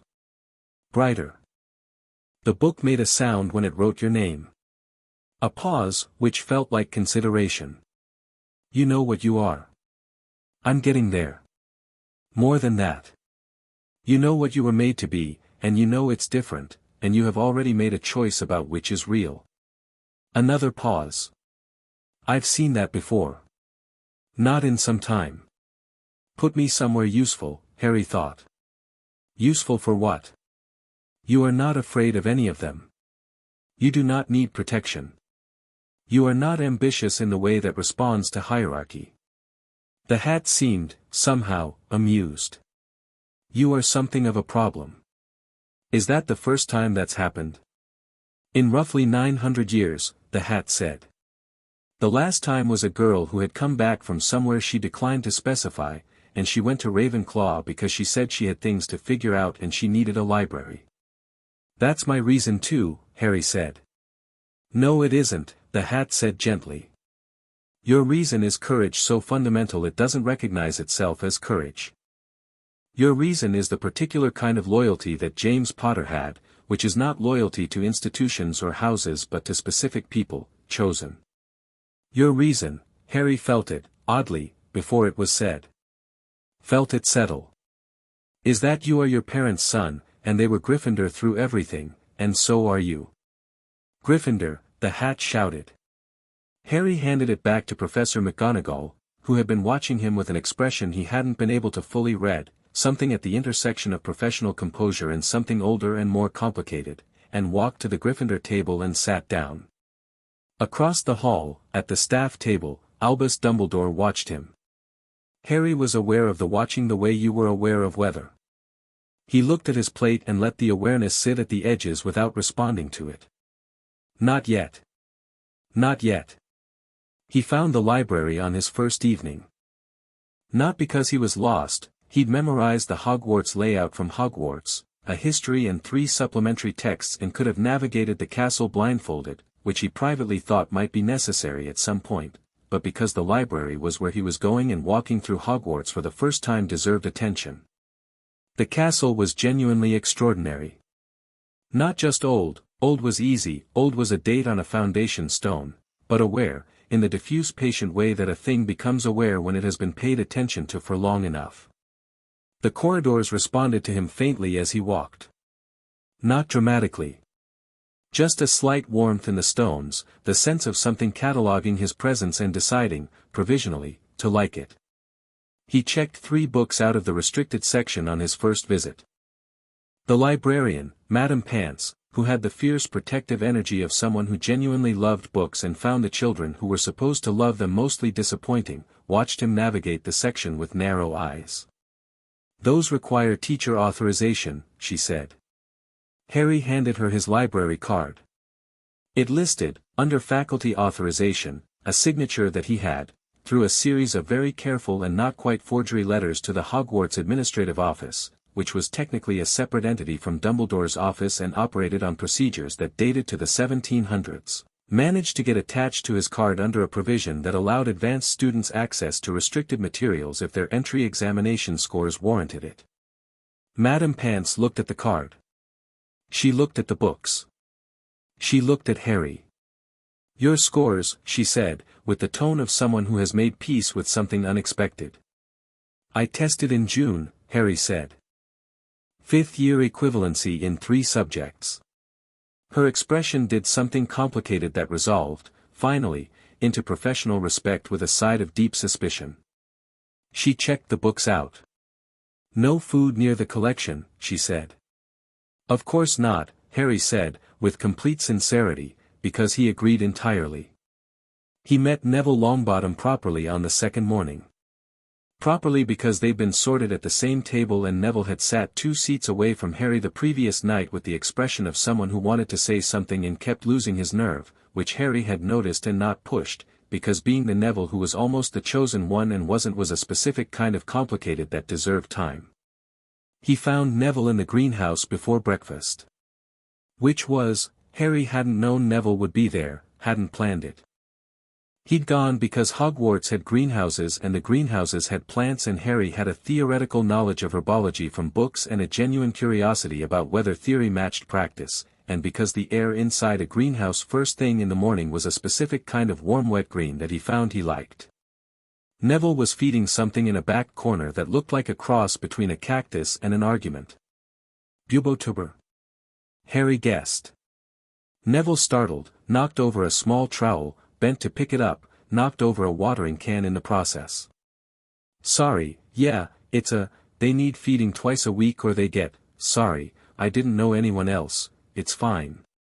I came to look around. Harry crouched next to the plant and examined it with genuine interest. You know herbology. Yeah. Neville straightened up, holding the trowel, looking at Harry with the careful expression of someone who wasn't sure what kind of encounter this was going to be. Gran says it's not a proper magical skill. But Professor Sprout said my seedling assessment was, he stopped himself. What did she say? Harry asked, still looking at the bubotuber. She said it was the best she'd seen in 20 years. But that could have been, it probably wasn't politeness, Harry said. Sprout doesn't seem like a politeness person. She seems like a tell-you-what-she-thinks person. Something in Neville's face changed. Not dramatically, just a slight unclenching, the way a person looks when they've been holding something tense and someone has removed the reason. The prophecy, Neville said, and then looked like he hadn't meant to say it. I know about the prophecy, Harry said. You don't have to be careful with me about it. Everyone treats it like it's either nothing or like, Neville stopped again. Like it defines everything. Yeah. Harry stood up and brushed his hands off. The prophecy is someone's best guess about the future, stated in deliberately vague terms that could apply to more than one person. It's not a verdict. It's not a sentence. He picked up the trowel Neville had knocked over and set it back on the shelf. You're good at herbology. That's real and it's yours and it's more useful than a prophecy that may or may not apply to you and may or may not mean anything in practice. Neville looked at him. How are you so? He stopped for the third time, clearly unable to land on the right word. My life has been unusual, Harry said. Come on. We'll be late for breakfast and I'm told the porridge disappears quickly. They walked back to the castle side by side, and Neville had the look of someone who had set something down and found walking easier without it. The first transfiguration lesson was on Wednesday. Harry had been aware of McGonagall at the edges of things since his arrival, aware in the specific way that you're aware of someone who is watching you watch them, a mutual observation happening in the margins of every official interaction. She'd looked at him at the sorting. She'd looked at him at meals, briefly, professionally. She'd been managing something, he thought. Something she wasn't yet sure how to handle. He sat in the front row, which he noticed made Hermione Granger, who had also sat in the front row, readjust slightly with the competitive energy of someone recalibrating. McGonagall opened the lesson with a theory lecture, brisk and precise, and then demonstrated the first-year transfiguration exercise, turning a match into a needle, with the effortless economy of motion that came from doing something 10,000 times until every movement was exactly the right size. You will work in pairs, she said. This is not a quick exercise. Last year only 8 students managed it in the first lesson. I will be watching. Begin. The room filled with the tentative sounds of first attempts. Harry looked at his match. He'd thought about this. He'd thought about it quite carefully, actually, because there was a question of management, not hiding. He wasn't going to hide, but there was a difference between demonstrating competence and making every lesson in every subject an event about how unusual he was. He genuinely wanted to learn, wanted the framework that Hogwarts offered, wanted to understand the formal theory behind what he'd been doing instinctively for 4 years. But he thought about the match and what it was supposed to become, and he felt the magic moving with the ease of breathing, and the match became a needle, a perfect needle, silver and sharp, with the Gryffindor lion engraved on the eye so small you'd need magnification to see it, which was not exactly restrained but was at least subtle. He set it on the desk. Hermione Granger, to his left, was frowning in intense concentration at her match. She glanced at his needle. She glanced at him. She looked back at her match and worked harder. McGonagall arrived at their row on her circuit of the room, paused at Harry's desk, picked up the needle, and held it to the light. The class, gradually, went quiet. When did you do this? McGonagall asked. Her voice was completely controlled. As soon as you said begin, Harry said. You have done transfiguration before. I've read about it. I haven't had formal instruction. McGonagall set the needle down. She looked at him with grey eyes that were doing the same calculation Ironhook had done, the same one Kingsley had done, revising upward, and not finished revising. The engraving, she said. I thought it was more interesting than a plain one. You thought. She picked it up again. Her expression was doing something that was not quite professional composure. Yes. I imagine you did. She looked at him, and the look was different from the official McGonagall look, different from the head of house look. It was something older and less managed, something that had to do with who she was underneath the institution, and it lasted only a second before it went back behind the composure. Try the next exercise on your sheet, she said, moving on. She taught the rest of the class brilliantly. She always did. But Harry was aware that a portion of her attention stayed on him in a way it hadn't at the start of the lesson, a continuous low thread of observation that wasn't surveillance, it wasn't the watching of someone checking for a problem. It was something else. Something that looked, when she thought he wasn't looking back, like the beginning of a reckoning. He had tea with Dumbledore on a Friday evening. He'd requested it himself, sent a brief note to the headmaster's office on Wednesday saying I'm available Friday after dinner if that suits, because the alternative was Dumbledore manufacturing an opportunity, and manufactured opportunities had the disadvantage of occurring on someone else's terms in someone else's environment at someone else's time. Harry picked the time. He knocked on the office door. Come in, Dumbledore said, and Harry came in. The office was extraordinary. He'd expected it to be, an accumulation of 90 years of a life lived at the intersection of power and intellect and scholarship was going to produce an extraordinary room. The portraits of previous headmasters, awake and watching with varying degrees of interest. The strange spinning instruments on their shelves. The large desk, clear and clean, with a single bowl of lemon drops that Harry assumed was a performance but might genuinely just be a preference. Fawkes's perch was empty. Harry had wondered how that would feel, coming here, walking into the room where Fawkes had lived, knowing what Fawkes had left and why. The empty perch looked both natural and wrong, the way a space does when it was built around a presence that's no longer there. Dumbledore was behind the desk, which was a choice. There were comfortable chairs by the fire and he could have arranged the meeting there, could have signaled informality and openness. He'd chosen the desk, which meant he wanted the desk between them, which meant something about how he was approaching this. He looked at Harry over half-moon spectacles and smiled. It was a very good smile.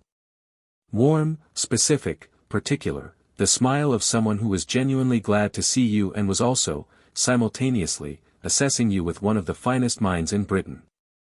Harry, he said. Please sit down. I've been looking forward to this. Harry sat in the chair across the desk. He put his hands in his lap and looked at Dumbledore and said nothing, waiting to see where the opening went. I imagine Hogwarts is something of an adjustment, Dumbledore said. I understand you've been living in Godric's Hollow for some time, quite independently. That is, well. I find I'm not entirely surprised, but I am impressed. Thank you, Harry said. I hope, Dumbledore said, and his voice shifted just slightly, still warm, still careful, but introducing something underneath it, that you know there are people here who care about your well-being. Who have always cared. I know there are people who believe that, Harry said. A small pause. How is Sirius? Dumbledore asked. Well, Harry said. Better than he was. Being out of Azkaban helps. He kept his voice mild. He was grateful to Director Bones for the prompt handling of the review. Yes, Dumbledore said. I was glad that was resolved.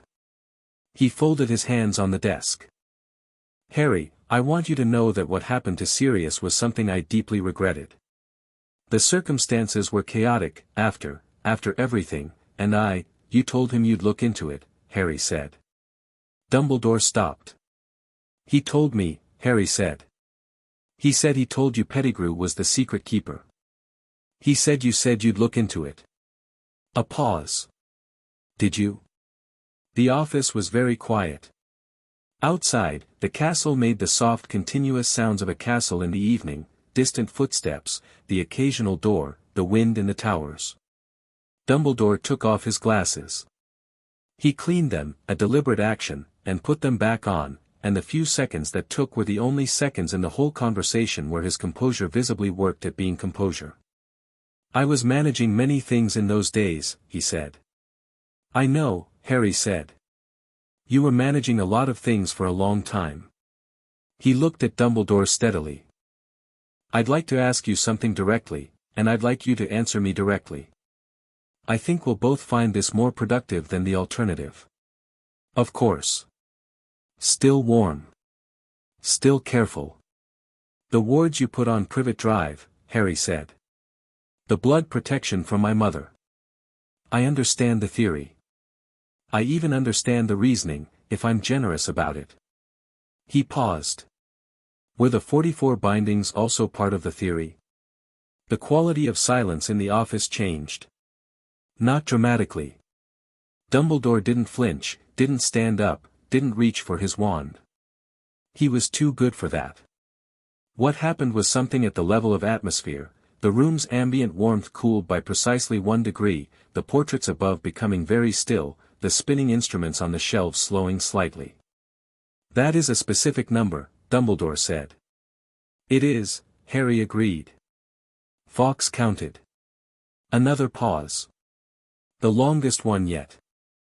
You and Fawkes have spoken, Dumbledore said slowly, and there was something in his voice, not quite pain, but adjacent to it, the sound of someone who has been shown where a foundation cracked.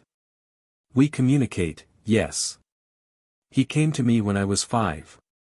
Harry kept his hands in his lap and his voice even. I'd like to understand your reasoning. Not because I needed to know what I think about what was done, I already know what I think. But I want to hear it from you, because I think you're someone who actually believes in your reasoning, and I think understanding it is useful. Dumbledore looked at him for a long moment, looked at the 11-year-old across his desk who had opened this conversation with a precision that most senior ministry officials couldn't have managed, and something moved behind his eyes. Not guilt exactly. Something more complicated, the expression of a man confronting evidence that his map of the territory is wrong in ways he hadn't considered. You are not, Dumbledore said slowly, what I expected you to be. No, Harry said. I'm not what you shaped me to be. That's different. The silence was absolute. I think, Harry said, standing, we should continue this conversation in stages. There's a lot to cover and I don't think either of us benefits from rushing it. He pushed in the chair. I'll come back next Friday. He walked to the door. Harry, Dumbledore said. Harry stopped but didn't turn. Whatever you believe I have done, Dumbledore said, everything, was done to protect you. Harry was quiet for a moment. I know you believe that, he said. That's the most important part of the problem. He opened the door. Good night, Professor. He walked out. Behind him, in the quiet office, Albus Dumbledore sat at his desk with his hands folded and looked at the empty perch and said nothing for a very long time. McGonagall caught up with him on the second-floor corridor. She had clearly been moving fast, her robes were slightly unsettled, her posture had the quality of someone who had made a decision in motion. Mr. Potter, she said. Harry stopped. Professor. She looked up and down the corridor, they were alone, the evening curfew having pulled most students in, and then she looked at Harry with the expression she'd been managing since the sorting, the old complicated thing under the composure. How long have you known, she said. About the bindings. Harry looked at her carefully. 2 years, he said. Her jaw tightened. I need you to understand something. I did not know. What was done, I would not, she stopped herself, collected herself, tried again. I should have known. I should have checked. When you were placed at Privet Drive I raised objections and I was reassured, and I accepted the reassurance, and that is on me. She said it with the brutal directness of someone who had been sitting with this for longer than the conversation had been happening. Not performing guilt. Stating fact with the no-nonsense precision that was actually just McGonagall being McGonagall even when the subject was herself. I know you didn't know, Harry said. How? The question was sharp, genuine. Because Fawkes would have told me otherwise. Harry paused. And because the version of you I've read about, the version of you that exists in every account of every person who's ever dealt with you, that person, if they had known, would not have been able to stay quiet. It would have been impossible. McGonagall looked at him for a moment. You read accounts of me, she said. I was thorough, Harry said. She looked at him, and then something happened in her face that was entirely undisguised and very quick, a flash of something that was, impossibly, almost amusement, but underneath it something much larger, something that was the specific grief of a person realizing how wrong a thing they trusted was. "What do you need?" she said. "Right now." "Nothing urgent." Harry considered. "Your support, when I need it. Your honest opinion when I ask for it. Your access to records I can't get to officially." A pause. "And, don't watch me differently. I don't want to be managed carefully. I want to just be in your class." "You are not remotely like a normal student in my class," McGonagall said. "I know. But I'd like to be treated like one anyway, when it's appropriate." She studied him. Something in her had settled, something that had been oscillating since his arrival, unable to find a position, had found one. "I'll do my best," she said.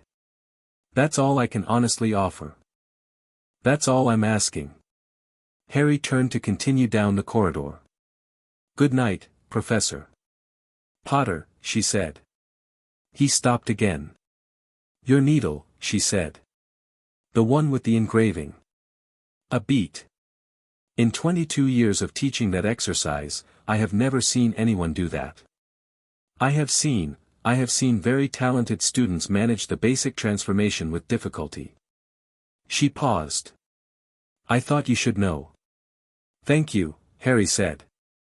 She gave a crisp nod and turned and walked back toward her classroom, her robes settling around her with perfect precision, and if her posture had a new quality in it, the quality of a decision made, of a loyalty that was in the process of being carefully reconfigured, she would not have called it that, not yet. But it was that. On Saturday morning, Harry found Neville in the library.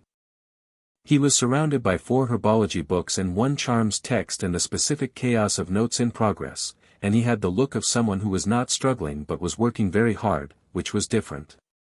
Harry sat across from him. Neville looked up. "The charms essay," Harry said. "It's due Monday and I can't." Neville stopped. "The theory section. I understand the practical fine. The theory is, I can't get the theory to sound right. Show me what you have." Neville pushed the parchment across. Harry read it. The practical understanding was there. Neville knew the material, understood it, had written accurately and specifically about the how. The theory was awkward because Neville had been trying to write it in a formal academic register that didn't match how he thought. "You're writing how you think the essay should sound," Harry said. "Write how you actually think about it." "But essays are supposed to, the theory behind the charm," Harry said. "Not how you'd write it. How do you actually think about it?" Neville blinked. "Well, it's like asking the object what shape it wants to remember. You're not forcing it, you're reminding it of a possibility." Harry looked at him. "That," Harry said, "is better charms theory than the 3 books on your left." Neville stared at him. "Write that," Harry said. "Write it the way you said it. Attribution to N. Longbottom, first-year hypothesis, probably correct." Harry pushed the parchment back. "You think about magic differently from most people. Don't flatten it." Neville looked at the parchment. He picked up his quill. He started writing and this time it came quickly, the words arriving the way they do when you're actually saying what you mean. Luna Lovegood arrived 20 minutes later, sat beside Harry without invitation, and pulled out her own essay. Her presence had the quality it always had, slightly beside the normal frequency of things, but comfortable there. "Good morning," she said. "Morning," Harry and Neville said, almost in unison. Luna looked at Neville's essay. "That's a beautiful way to think about charms," she said serenely. "Very close to what the Nargles believe, actually." Neville looked uncertain. "She's paying you a compliment," Harry told him. "Oh," said Neville. "Thank you." The 3 of them worked in comfortable silence through the morning, and in the castle above them the enchantments moved through their slow ancient patterns, and at the staff table in the great hall Professor McGonagall drank her morning tea and thought about a list, and in the headmaster's tower Albus Dumbledore sat at his desk and thought about a conversation that had not gone the way any conversation in 60 years had gone.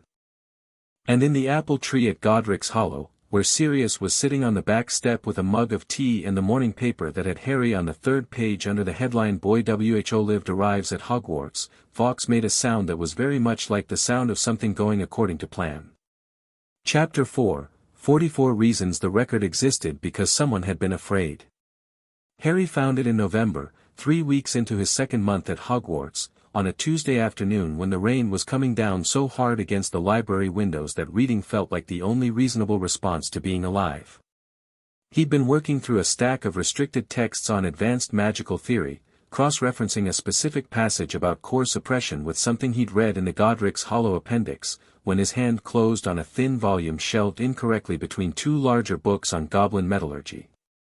The thin volume had no title on the spine. The cover was plain brown leather, the kind that had once been better quality and had spent decades being something other than what it was made to be. Harry pulled it out and opened it, and the first page said, in a handwriting he'd never seen before, small, urgent, the handwriting of someone who wrote fast because they were frightened and needed to write faster than the fear. This is a record of what was done to the child Harry James Potter, born July 31, 1980, son of James Charles Potter and Lily Jane Potter née Evans. It is recorded because it should be known. If it is not known, it will happen again. Ilara Voss, Department of Magical Records, March 1982. Harry stood at the shelf for a moment. Then he carried the book to his table, sat down, and began to read. Ilara Voss had been a records clerk, mid-level, someone whose job was to process the paperwork generated by significant magical events and ensure they were logged correctly in the Ministry archives. She had been, by her own account in the opening pages, efficient and unobtrusive and entirely unremarkable until November 1981, when she had been asked to process the authorization paperwork for a series of magical procedures performed on a 15-month-old child. The procedures were described in clinical ministry language that Harry read with the same careful attention he gave everything, stripping the language back to its meaning. What the language meant was, 44 separate magical bindings applied over 8 hours to the core of an infant, each one locked with the precise technique of someone who understood magical architecture at the highest level. What the language also meant, in the surrounding documents that Voss had obtained and copied and tucked into the record, requisition forms, sign-off sheets, the procedural approval that bypassed standard child welfare review, was that every piece of paperwork had been signed by the same hand. Dumbledore. Always Dumbledore. And countersigned by someone Harry didn't recognize, Horace Aldrich, Subcommittee on Magical Persons, Ministry of Magic. Voss had attached a note to the Aldrich documents. Aldrich retired immediately following this procedure. Whereabouts unknown. Pension drawn from a non-standard ministry fund that does not appear in the public accounts.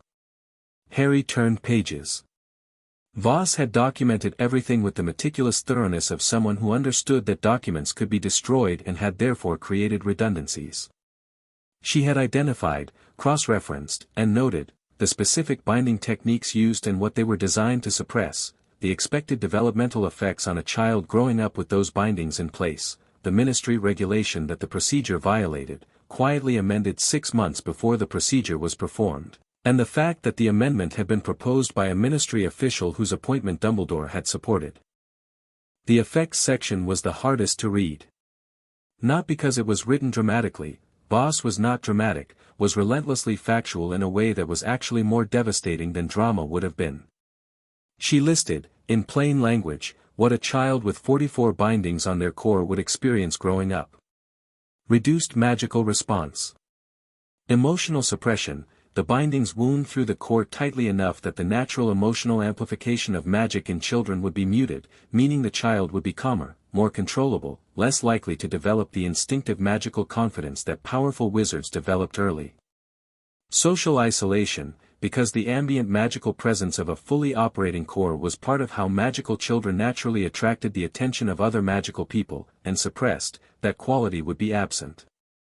The child would feel like a muggle to other magical people, subtly, in a way that nobody would consciously identify, but that would ensure the child never found a natural community early, never built the kind of foundational confidence that came from being seen. The child would be manageable. That was the word Voss used, in the notes alongside the effects section. Manageable. The stated intention, based on the accompanying correspondence, see Appendix C, is to ensure the child is manageable. Appendix C was 6 pages. It was a summary of correspondence between Dumbledore and the now-retired Aldrich, and it described, in Dumbledore's own formal measured prose, the reasoning. The reasoning was the prophecy. The reasoning was the Horcrux fragment in Harry's scar, which Dumbledore had identified and determined meant Harry would eventually need to die, and a child who knew his own power from birth, who grew up with full access to a core like Harry's, would not walk calmly to a death he'd been prepared to accept. Would not trust the architect of his preparation. Would not be the weapon the prophecy required. A manageable child would. Harry read the correspondence twice. He sat with the book open on the table and listened to the rain and let the full shape of it settle. He'd known most of this, knew it from Fawkes, from the appendix, from 2 years of building the file. But knowing a thing and reading the correspondence that designed it were different. The correspondence was so careful. So considered. Each letter from Dumbledore was precise and thoughtful and driven by something that genuinely believed in itself as love, as protection, as the difficult choice of a man who saw the whole board and moved the pieces with agonized necessity. The agonized necessity had put him in a cupboard for 7 years. Harry closed the book. He looked at the rain on the windows. He picked up the book and put it in his bag. He went to find McGonagall. She was in her office, which she used for the administrative half of her life and which was organized with the same precise efficiency as her classroom, everything where it belonged, nothing decorative that wasn't also functional, a fire that burned with the determined steadiness of a fire that had been told to burn and was doing its job. She was marking essays when Harry knocked, and she looked up with the particular expression she'd been wearing around him for weeks, composed, watchful, still recalibrating. "Mr. Potter," she said. "Professor. Do you have 10 minutes?" She set down her quill. "Sit down." He sat. He took the book out of his bag and set it on her desk. She looked at the plain brown cover. She looked at him. "Read from the first page," Harry said. "I'll wait." She opened it. She read the first page and then the second, and Harry watched her face with the same attention he gave everything, not intrusively, just accurately. Her expression did not change, exactly, but it did something underneath itself, a structural shift in the way a building shifts when something load-bearing moves. She read the effects section and her jaw set. She read Appendix C and stopped moving entirely. She read for 20 minutes. The fire crackled. The rain came down. When she finished, she closed the book and set it on the desk with the careful deliberateness of someone making sure their hands didn't do anything they'd regret. "Where did you find this?" Her voice was very controlled. "Library. Misfiled. I think the woman who wrote it put it there deliberately, somewhere that might be found by the right person, but not easily found by someone doing a systematic search." "Voss," McGonagall said. "I remember the name. She left the ministry in 1982. Nobody knew why." She paused. "Or nobody I spoke to said they knew why." "She's still alive," Harry said. "I found her last year. She's in Aberdeen." She didn't know if anyone had ever read it. McGonagall looked at him. "You found her." "I wrote to her. We've corresponded." Harry kept his voice even. "She was waiting to be found, I think. She'd spent 20 years wondering if the record had rotted in the library or if someone had found it and destroyed it or if it was still there. Finding out it was still there, and that I'd read it, was," he paused. "She cried. She told me that in the letter. She didn't have to tell me that." McGonagall was quiet for a moment. "Harry," she said, and her voice had changed, not the head of house voice, not the composure, just her actual voice. "I need you to understand that I know," Harry said. "I told you already. I know you didn't know. Knowing I didn't know is not the same as forgiving the not knowing, she said, sharply, at herself. No, Harry agreed.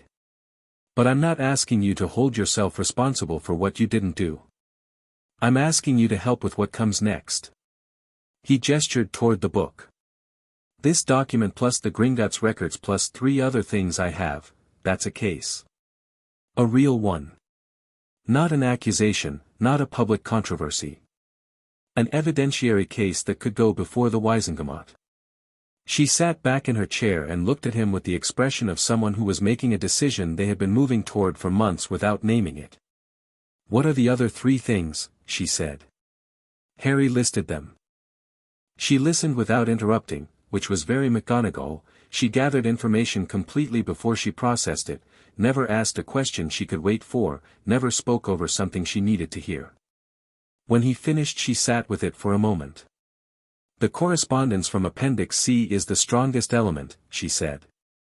Yes. His own words, in his own hand.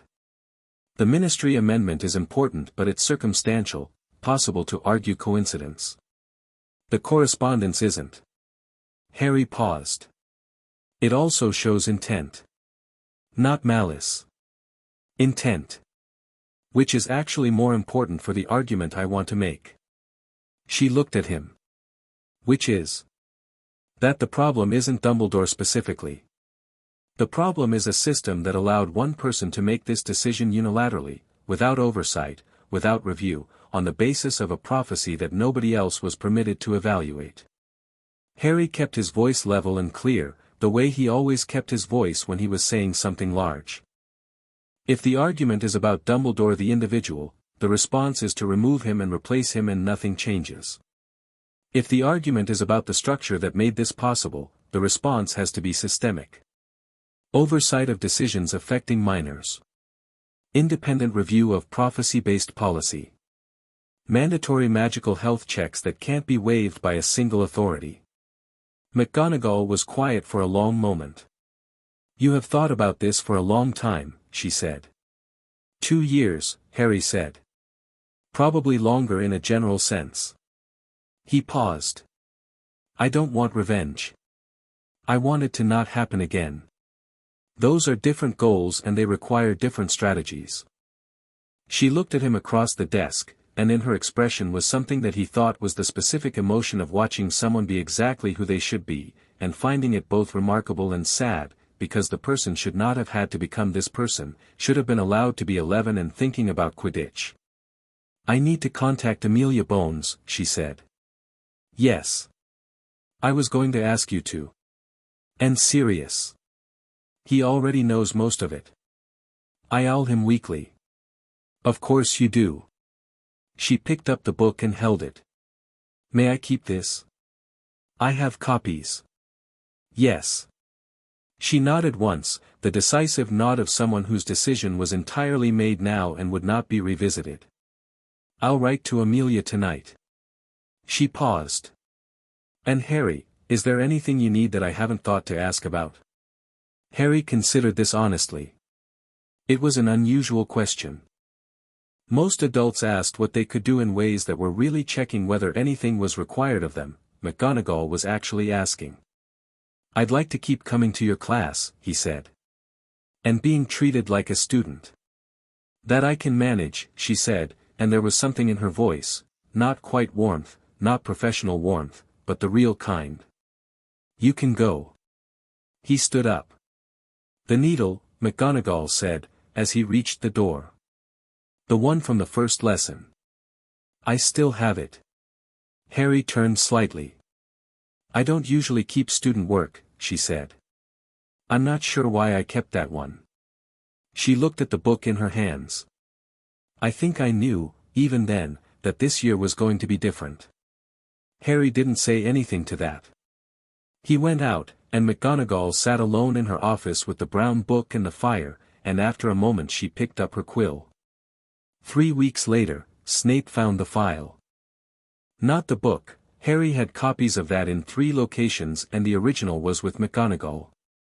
The file was something else, a ministry cross-reference document that Harry had, through methods he preferred to keep unspecified, arranged to be in the potions classroom when Snape was alone on a Sunday evening. This was, admittedly, a more aggressive move than most of what Harry did. He'd thought about it carefully.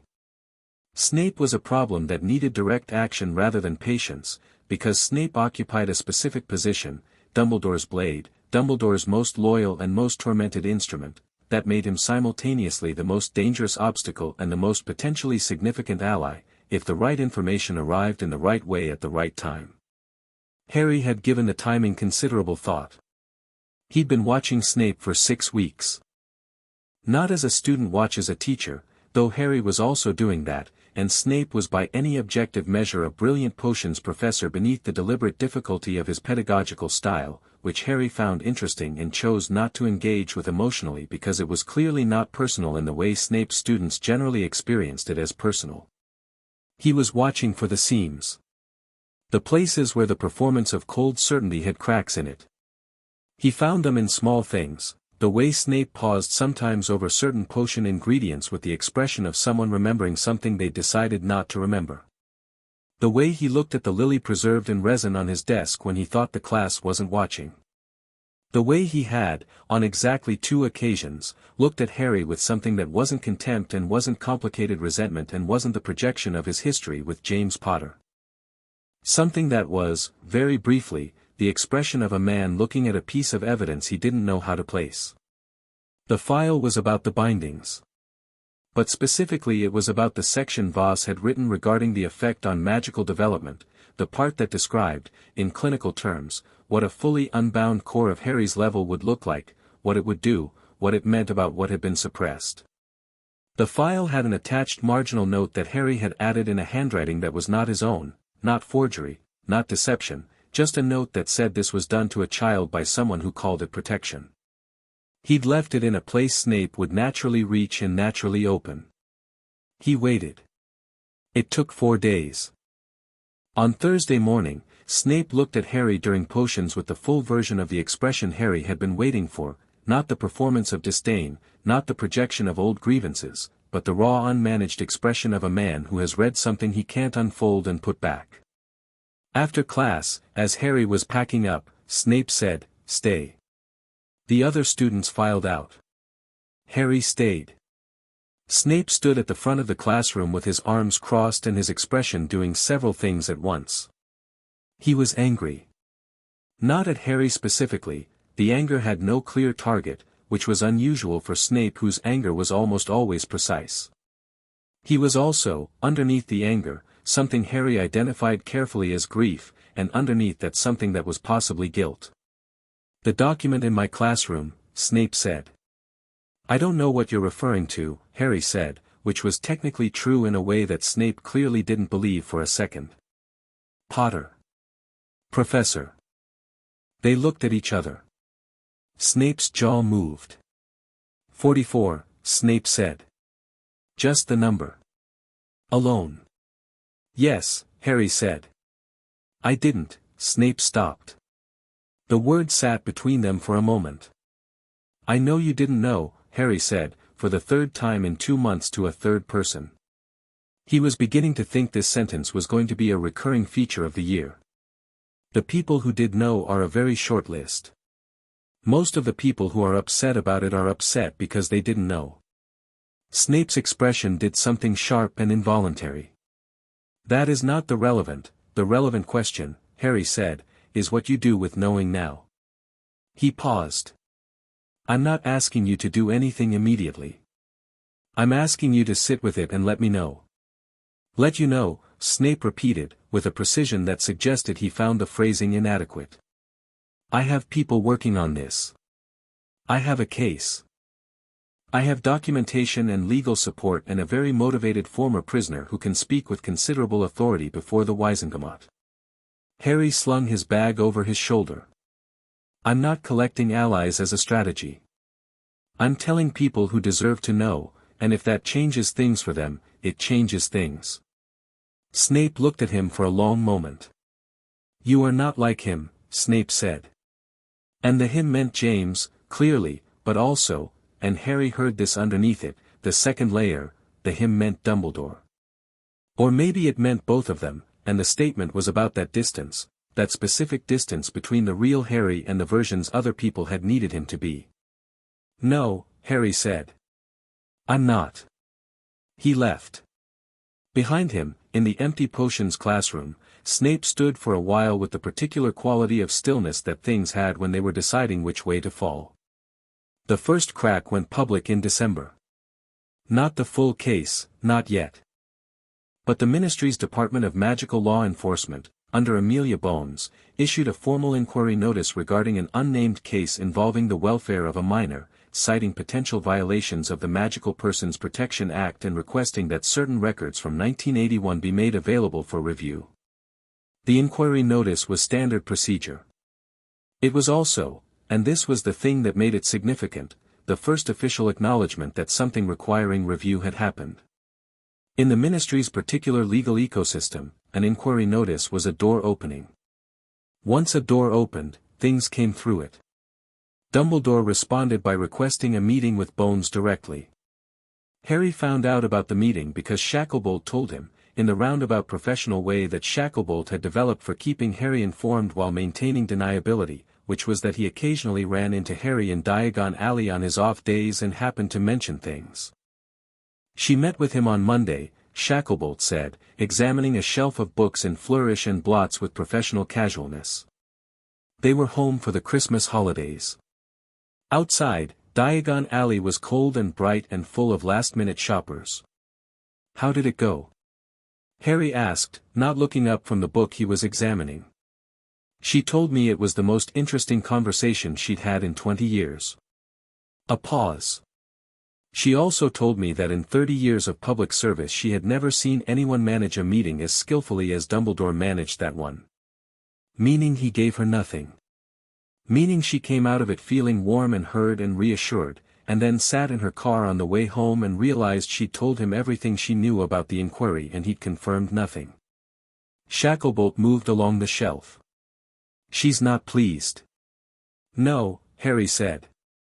"She wouldn't be. She's proceeding anyway." A pause. "She wanted me to tell you she's proceeding anyway. In case you were wondering." Harry put the book back. He picked up a different one. "Good. Potter." Shacklebolt's voice had shifted, losing the professional casualness. "The Wisengamot hearing, if it happens. Are you prepared for what that looks like publicly? Tell me what you think it looks like." "It looks like the most respected wizard in Britain being accused of harming the most famous child in Britain by the most famous child in Britain." Shacklebolt said it flatly, without drama.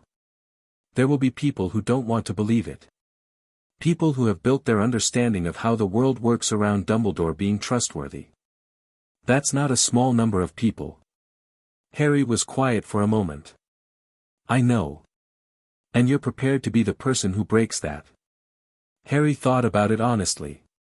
He thought about the letter on the table with the ornate signature. He thought about Appendix C, Dumbledore's careful measured prose explaining the necessity of a manageable child. He thought about Sirius on the floor of an Azkaban cell saying James. With a voice cracked from 8 years of disuse. "I'm not doing it to break anything," Harry said. "I'm doing it because it's true, and because truth is the most reliable foundation. You can build on truth. You can't build on comfortable versions of events." He paused. "And because if I don't, it happens again. To someone else. Probably already has." Shacklebolt looked at him for a long moment, and in his expression was the same quality McGonagall had, the same quality Ironhook had, the same quality that appeared in the faces of adults who encountered Harry and had to reorganize their expectations in real time. "I'll tell Bones you're ready," he said. "Tell her I'm ready when the case is ready," Harry said. "Not before. The case matters more than the timing."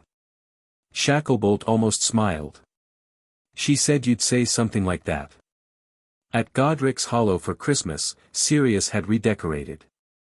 Not dramatically, not the kind of redecorating that announces itself. But there were changes, a chair by the fire that hadn't been there before, a rug that was better suited to the room, the kitchen stocked with actual food including things that existed purely because Sirius liked them, which was new. There was a photograph on the mantelpiece.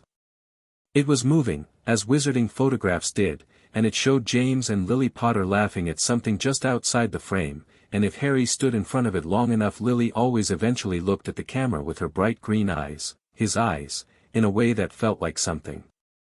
He stood in front of it on Christmas morning for 3 full minutes, which was the longest he'd stood still in a long time. She'd have had a lot to say, Sirius said, from the kitchen, where he was making tea with the new conviction of a man who had decided that tea was something he would be good at. Good things or useful things? Harry asked.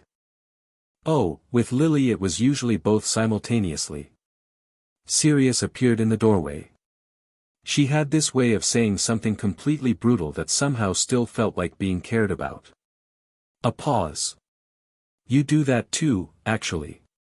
I've noticed. Harry turned from the photograph.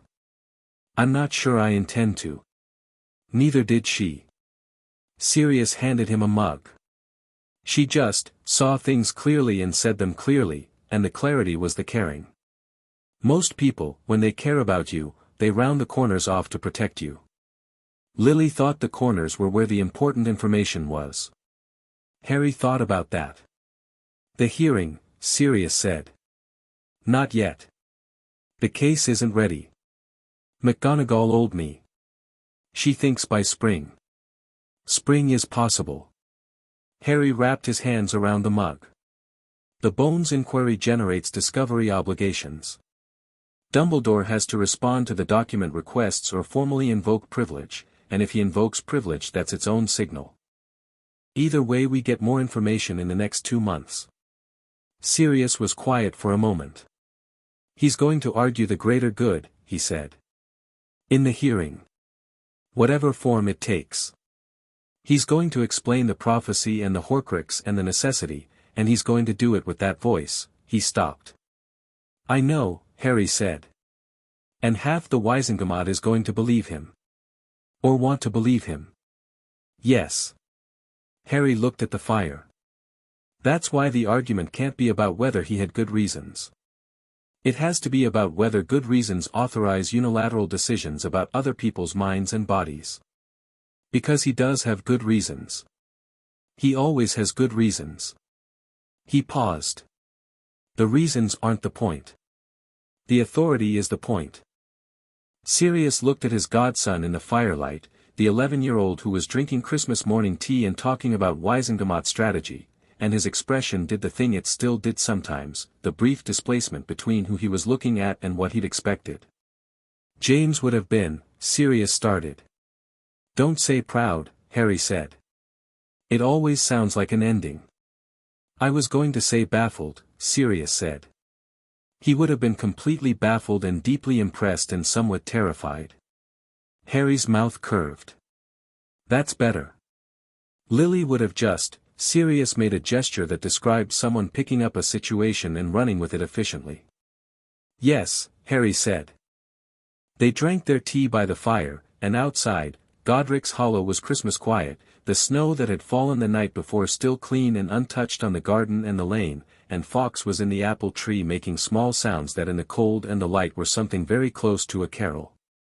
Snape came to Godric's Hollow on the 28th of December. Harry had not invited him. McGonagall had not told him Snape was coming. Nobody had, because Snape hadn't told anyone.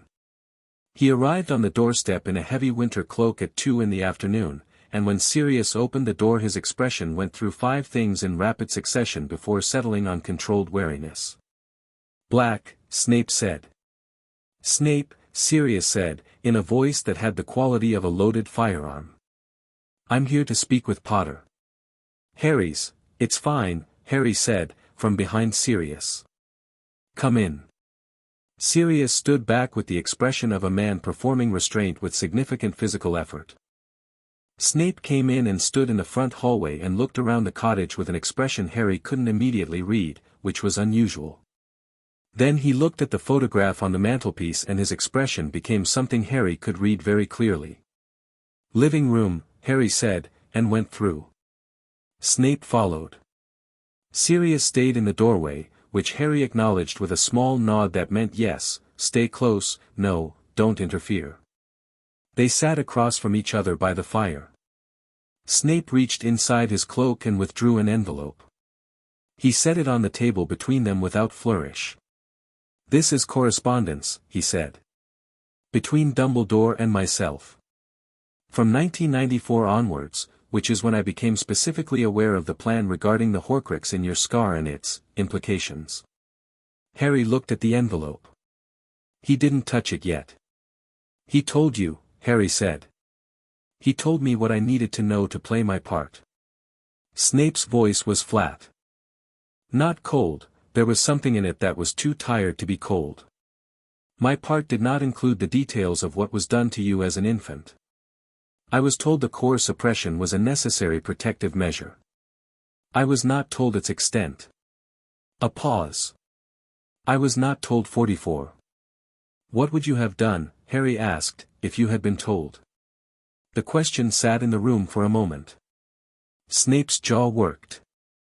"I don't know," he said, which was clearly not the answer he prepared to give, and which Harry found considerably more interesting than the prepared answer would have been.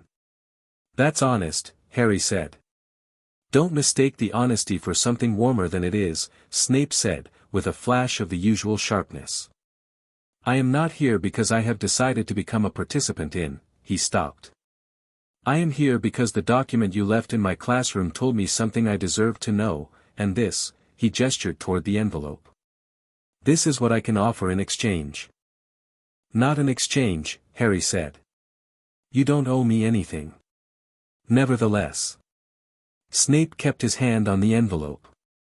"The correspondence includes detail about the Horcruxes. Specifically the ones he knew about as of last year and the ones he believed still needed to be found." He looked at Harry directly. "He doesn't know you know about them." "I know about 5, Harry said. Snape's hand went still on the envelope. 6, Harry said. "Including mine. I know about the diary, the ring, the locket, the cup, the diadem, and the snake." A pause. "I've been working on it." Snape stared at him. The expression was pure, no management, no performance, just a man confronted with something that lay entirely outside his framework. "How?" he said. "Fawkes knows what dark magic feels like from the inside," Harry said simply. "Phoenix fire destroys it without damaging anything else. I've been able to feel for them. The way you'd use a compass." He picked up the envelope and held it. "Thank you for this. Genuinely." Snape was quiet for a moment. "The snake," he said. "Nagini. Voldemort's familiar and his last Horcrux." "Yes. She's the difficult one." Harry opened the envelope and looked at the top page. The handwriting was, as always, Dumbledore's, careful and ornate and designed. "She's with him, wherever he is." "He's in Albania," Snape said. "Or was. As of 6 months ago." Harry looked up. "I have," Snape paused with the expression of someone choosing a word. "Certain informational contacts. From my previous life." He said previous life with a precision that meant something he wasn't going to elaborate on. "The information is not recent." "But Albania, 6 months ago." Harry nodded. He looked back at the correspondence.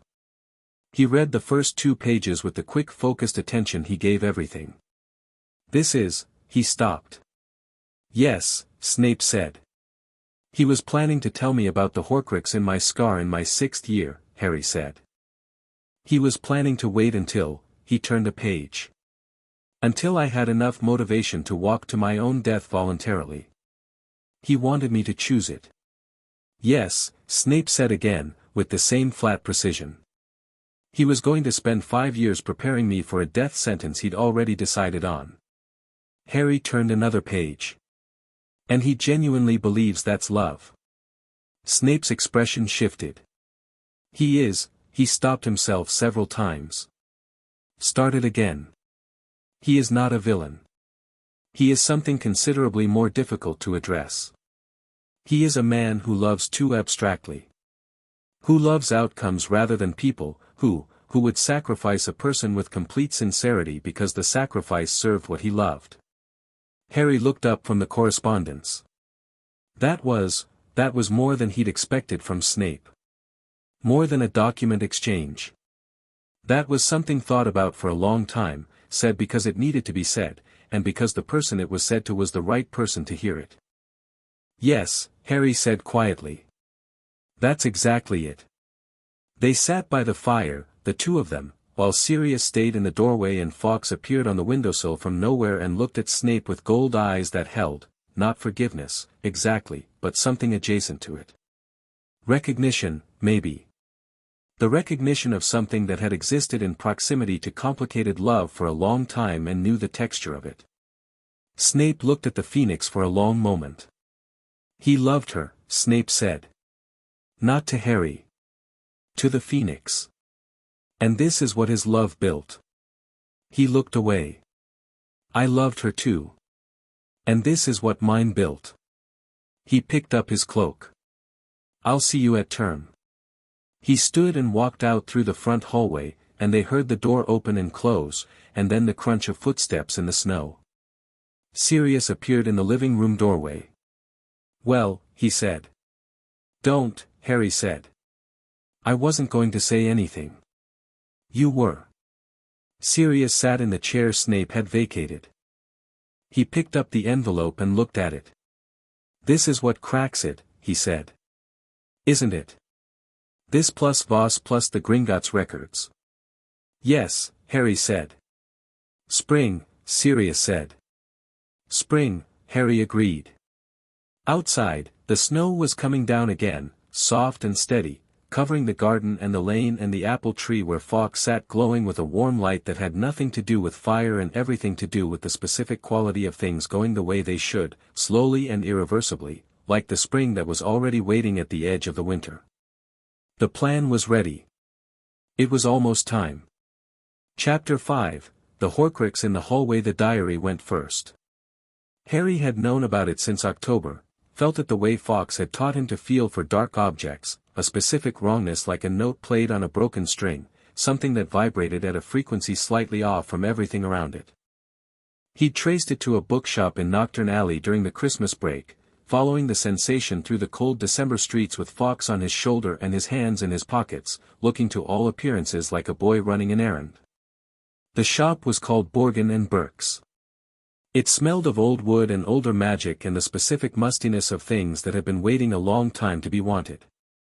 The diary was on a shelf behind the counter in a locked case, and the lock was interesting, not standard, something older and nastier, designed to hurt the unwanted. Harry stood in front of the case and looked at the diary through the glass and felt the fragment of soul inside it pressing outward like something testing a boundary. Feeling brave? Harry murmured to it. The soul fragment pressed harder. Harry put his hand against the glass and thought about Phoenix fire, about the specific quality of it that unmade dark constructions without touching anything else, the way it distinguished, the way it knew. He felt it move through him and into the glass and into the lock and into the case and into the diary. The diary made a sound. Very small, very brief. Like a word being unsaid. The soul fragment was gone. The man behind the counter, Borgin, presumably, who had the expression of someone whose professional life had required the development of a specific moral flexibility, stared at Harry with his mouth slightly open. I'll take it, Harry said, nodding at the diary. How much? He paid 3 galleons for an empty book. He thought that was probably fair. He destroyed the ring in January, found it in a ruined house in Little Hangleton that Fawkes navigated to directly, the Phoenix dropping out of the January sky onto a crumbling chimney and sitting there with pointed patience until Harry arrived, by his own peculiar method of travel that wasn't quite apparition and wasn't quite anything with a name in the standard texts, and followed the wrongness down through the dead house and into the floor where a rotting floorboard hid a stone box. The ring was cursed in 5 separate layers. The stone set in it was something older still. Harry felt at the moment he picked up the box, felt the stone's specific character, something that wanted to be known and held and used, something that whispered about things you'd lost. He sat with the box in his hands and examined the whisper with the same careful attention he gave everything, and identified it clearly as a design temptation rather than a genuine offer. He set the box down. He put the phoenix fire through the ring. The soul fragment left screaming, not literally, not audibly, but the psychic impression of it was vivid enough that Harry sat on the floor of the ruined house for a moment afterward, breathing. Fawkes landed on his knee and made a soft sound. "I'm fine," Harry said. "It's just loud, going." He kept the stone out of sheer interest. He wrapped it separately and put it in his bag and thought he'd figure out what it actually was when he wasn't also hunting Horcruxes. The locket came from a cave in March. He'd found the location through Snape's informational contacts, cross-referenced with something in the restricted section of the Hogwarts library about dark constructions and the magical signature of locations chosen for their psychological resonance. The cave was exactly what you'd expect from Voldemort in his most operatic register, dramatic, hostile, designed to humiliate whoever came to retrieve what was hidden. There was a boat that moved only for the unhealthy. There was a basin of potion. There was an inferi-filled lake. Harry walked across the surface of the lake. He didn't plan to. He'd arrived at the water's edge and looked at it, and the inferi had started moving beneath the surface almost immediately, sensing something alive, and Harry had thought about the boat and the basin and the specific choreography of suffering the location was designed to force, and then he'd thought about the water. He walked across it. The magic that allowed this was not something he could have explained in technical terms, it was just a matter of deciding the water would hold him, and then it did. The inferi reached up with pale hands and found nothing to grab. He walked to the island and picked up the basin and poured the potion out, it hit the rock and hissed, and opened the locket that was underneath. Voldemort's face appeared inside the locket's glass. It looked at him with red eyes and said nothing. Harry looked back. "You already know what I'm doing," Harry said. The face in the locket moved its mouth. "I know," Harry said. "We'll deal with that part later." He closed the locket and put the phoenix fire through it. The soul fragment went the same way as the others. Not quietly. Harry was starting to develop a sense for the specific character of each fragment. The diary had been surprised, the ring had been outraged, the locket was afraid. Fear was different from the others. Fear had a texture that caught at something. He walked back across the lake. The inferi had retreated. He went out through the cave and sat on the rocks by the sea for a while, listening to the waves, until the texture of the fragment's fear stopped sitting in his chest. Fawkes sat beside him and made no sound at all, which was its own kind of company. The cup and the diadem were a single afternoon in April. He'd saved them because they were both inside Hogwarts, the cup in the Lestrange vault, which he couldn't reach without involving Gringotts and therefore involving a process, and the diadem in the room of requirement, which he could reach but which he'd wanted to approach carefully. The room of requirement was old and layered and complicated, a space that genuinely thought, in the diffuse way that old castle magic thought, and he wanted to come to it as a question rather than a demand. He went to Gringotts on the first Saturday of the Easter holidays while Sirius waited in a coffee shop in Diagon Alley reading a wizarding newspaper and trying not to be recognized, which he mostly achieved because nobody expected Sirius Black to be sitting in a coffee shop reading the newspaper, which was the best disguise available. Ironhook processed the vault access request with his customary absence of reaction. "The Lestrange vault," Harry said. "I need access to remove a specific item. The item is dark and I need to remove it so it can be destroyed. Items removed from client vaults without client authorization require a legal instrument," Ironhook said. Harry placed a document on the desk. It was signed by Amelia Bones, countersigned by 2 Wisengamot members, and cited 3 relevant sections of the Goblin Banking Accords that authorized Ministry access to vaults containing objects linked to ongoing criminal investigations. Ironhook looked at the document. He looked at Harry. "The Lestrange family is currently incarcerated," Harry said. "They have been for 9 years. I'm not sure their authorization is meaningfully obtainable." "Technically correct," Ironhook said, which was Goblin for "well done." He stamped the document. A cart will be prepared. The Lestrange vault was vast and booby-trapped and full of the accumulated objects of a family that had spent generations being wealthy and acquiring things that had no business being owned. Harry felt the cup before he saw it, the wrongness singing out from a pile of gold and silver in the middle distance, and navigated to it without touching anything else. He held the cup. Gold, small, with a badger on the handle, Helga Hufflepuff's cup, stolen and desecrated, a container for a piece of broken soul. He felt the fragment inside it register his presence, felt it brace. "It's done," Harry told it, which was the kindest thing he could think of, and probably not kind enough, but there wasn't a kind enough version of what he was doing. He put the fire through it. On the way back up in the cart, he sat with the empty cup in his hands and thought about Hufflepuff, about the idea of someone creating a thing to hold knowledge and craft and then someone else getting it and filling it with the worst thing they had. He left the cup with Ironhook. "Gringotts may want it," he said. "For the record of the case, or for return to, I don't know who it would go back to. Someone who should have it more than the Lestranges." Ironhook accepted the cup with the gravity of someone who understood the weight of historical objects. "We will determine appropriate disposition." "Thank you," Harry said. The room of requirement took an hour. Not because finding it was difficult, he'd read the theory, understood the principle of walking past the wall 3 times with a need clearly held in mind, but because the room itself took time to respond to him. He felt it thinking. Felt the old magic of it turning his presence over, examining him with the slow thoroughness of something that had been deceived before and was being careful. He stood in the corridor and waited. After 40 minutes, the door appeared. Inside was not the vast hidden repository he'd expected. The room had given him something smaller and specific, a single space, dim and quiet, with one stone pillar in the center. On top of the pillar was a diadem, and the diadem was giving off the wrongness he'd become expert at sensing, layered, ancient, specifically corrupted. Around the pillar the room had arranged, clearly intentionally, a series of objects that didn't belong in a repository, a cracked mirror, a child's drawing, a broken wand, a pressed flower. Harry walked around the pillar and looked at the objects and understood what the room was doing. It was contextualizing the thing he'd come to destroy. It was saying, look at what creativity and learning and small human preservation mean, before you go near what took those things and turned them into a vault for something that should have died.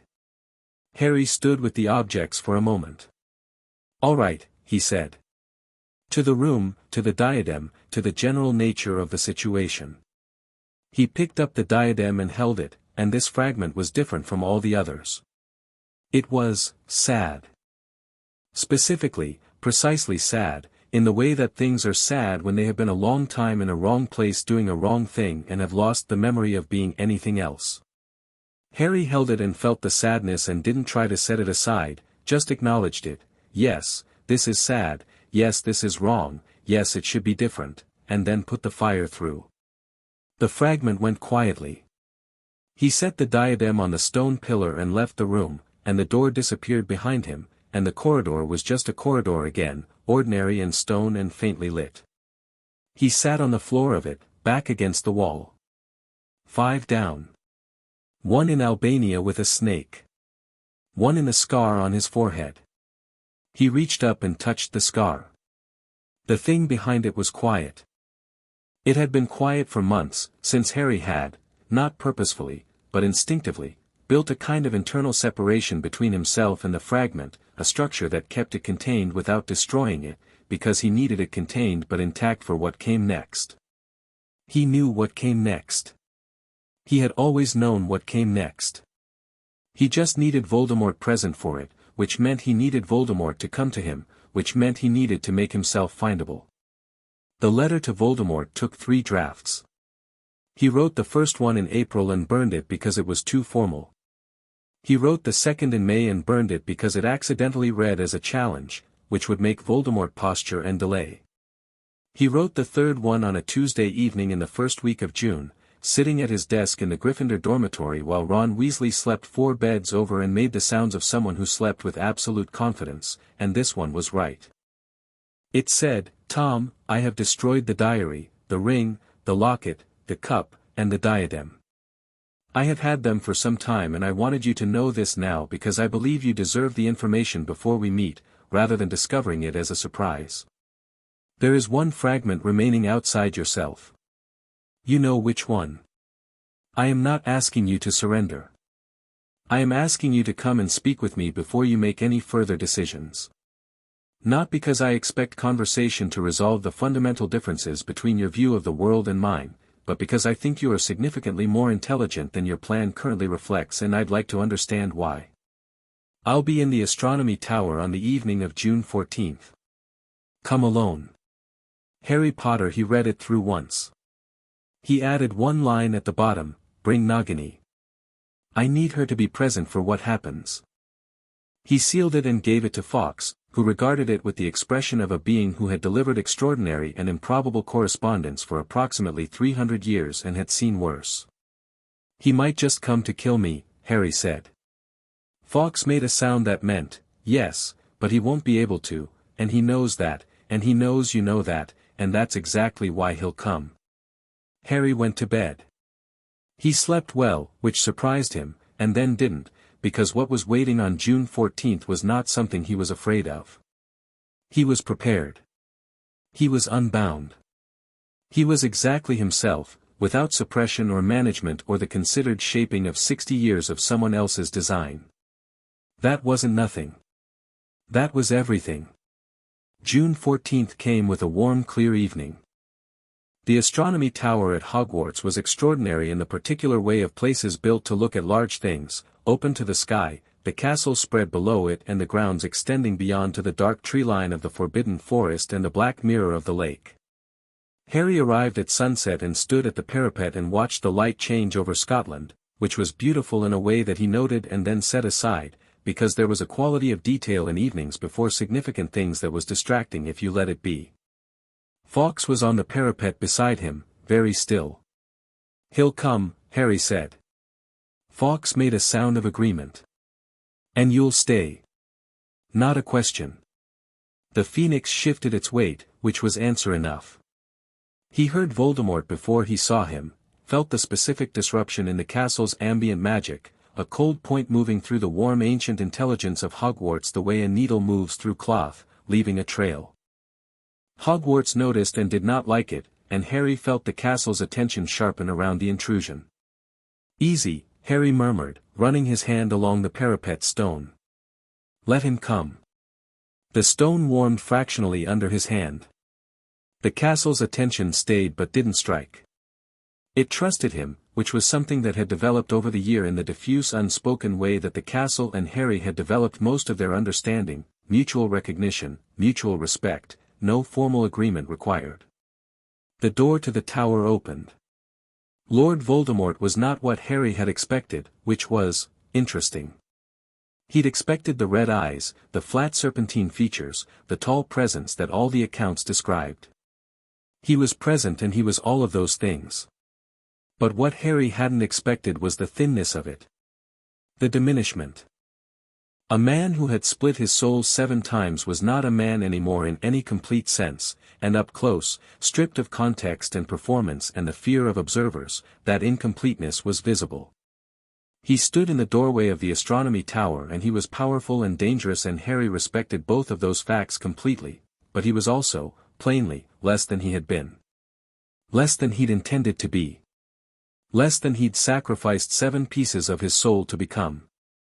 Nagini was coiled around his shoulders, her scales catching the last of the evening light. Harry Potter, Voldemort said.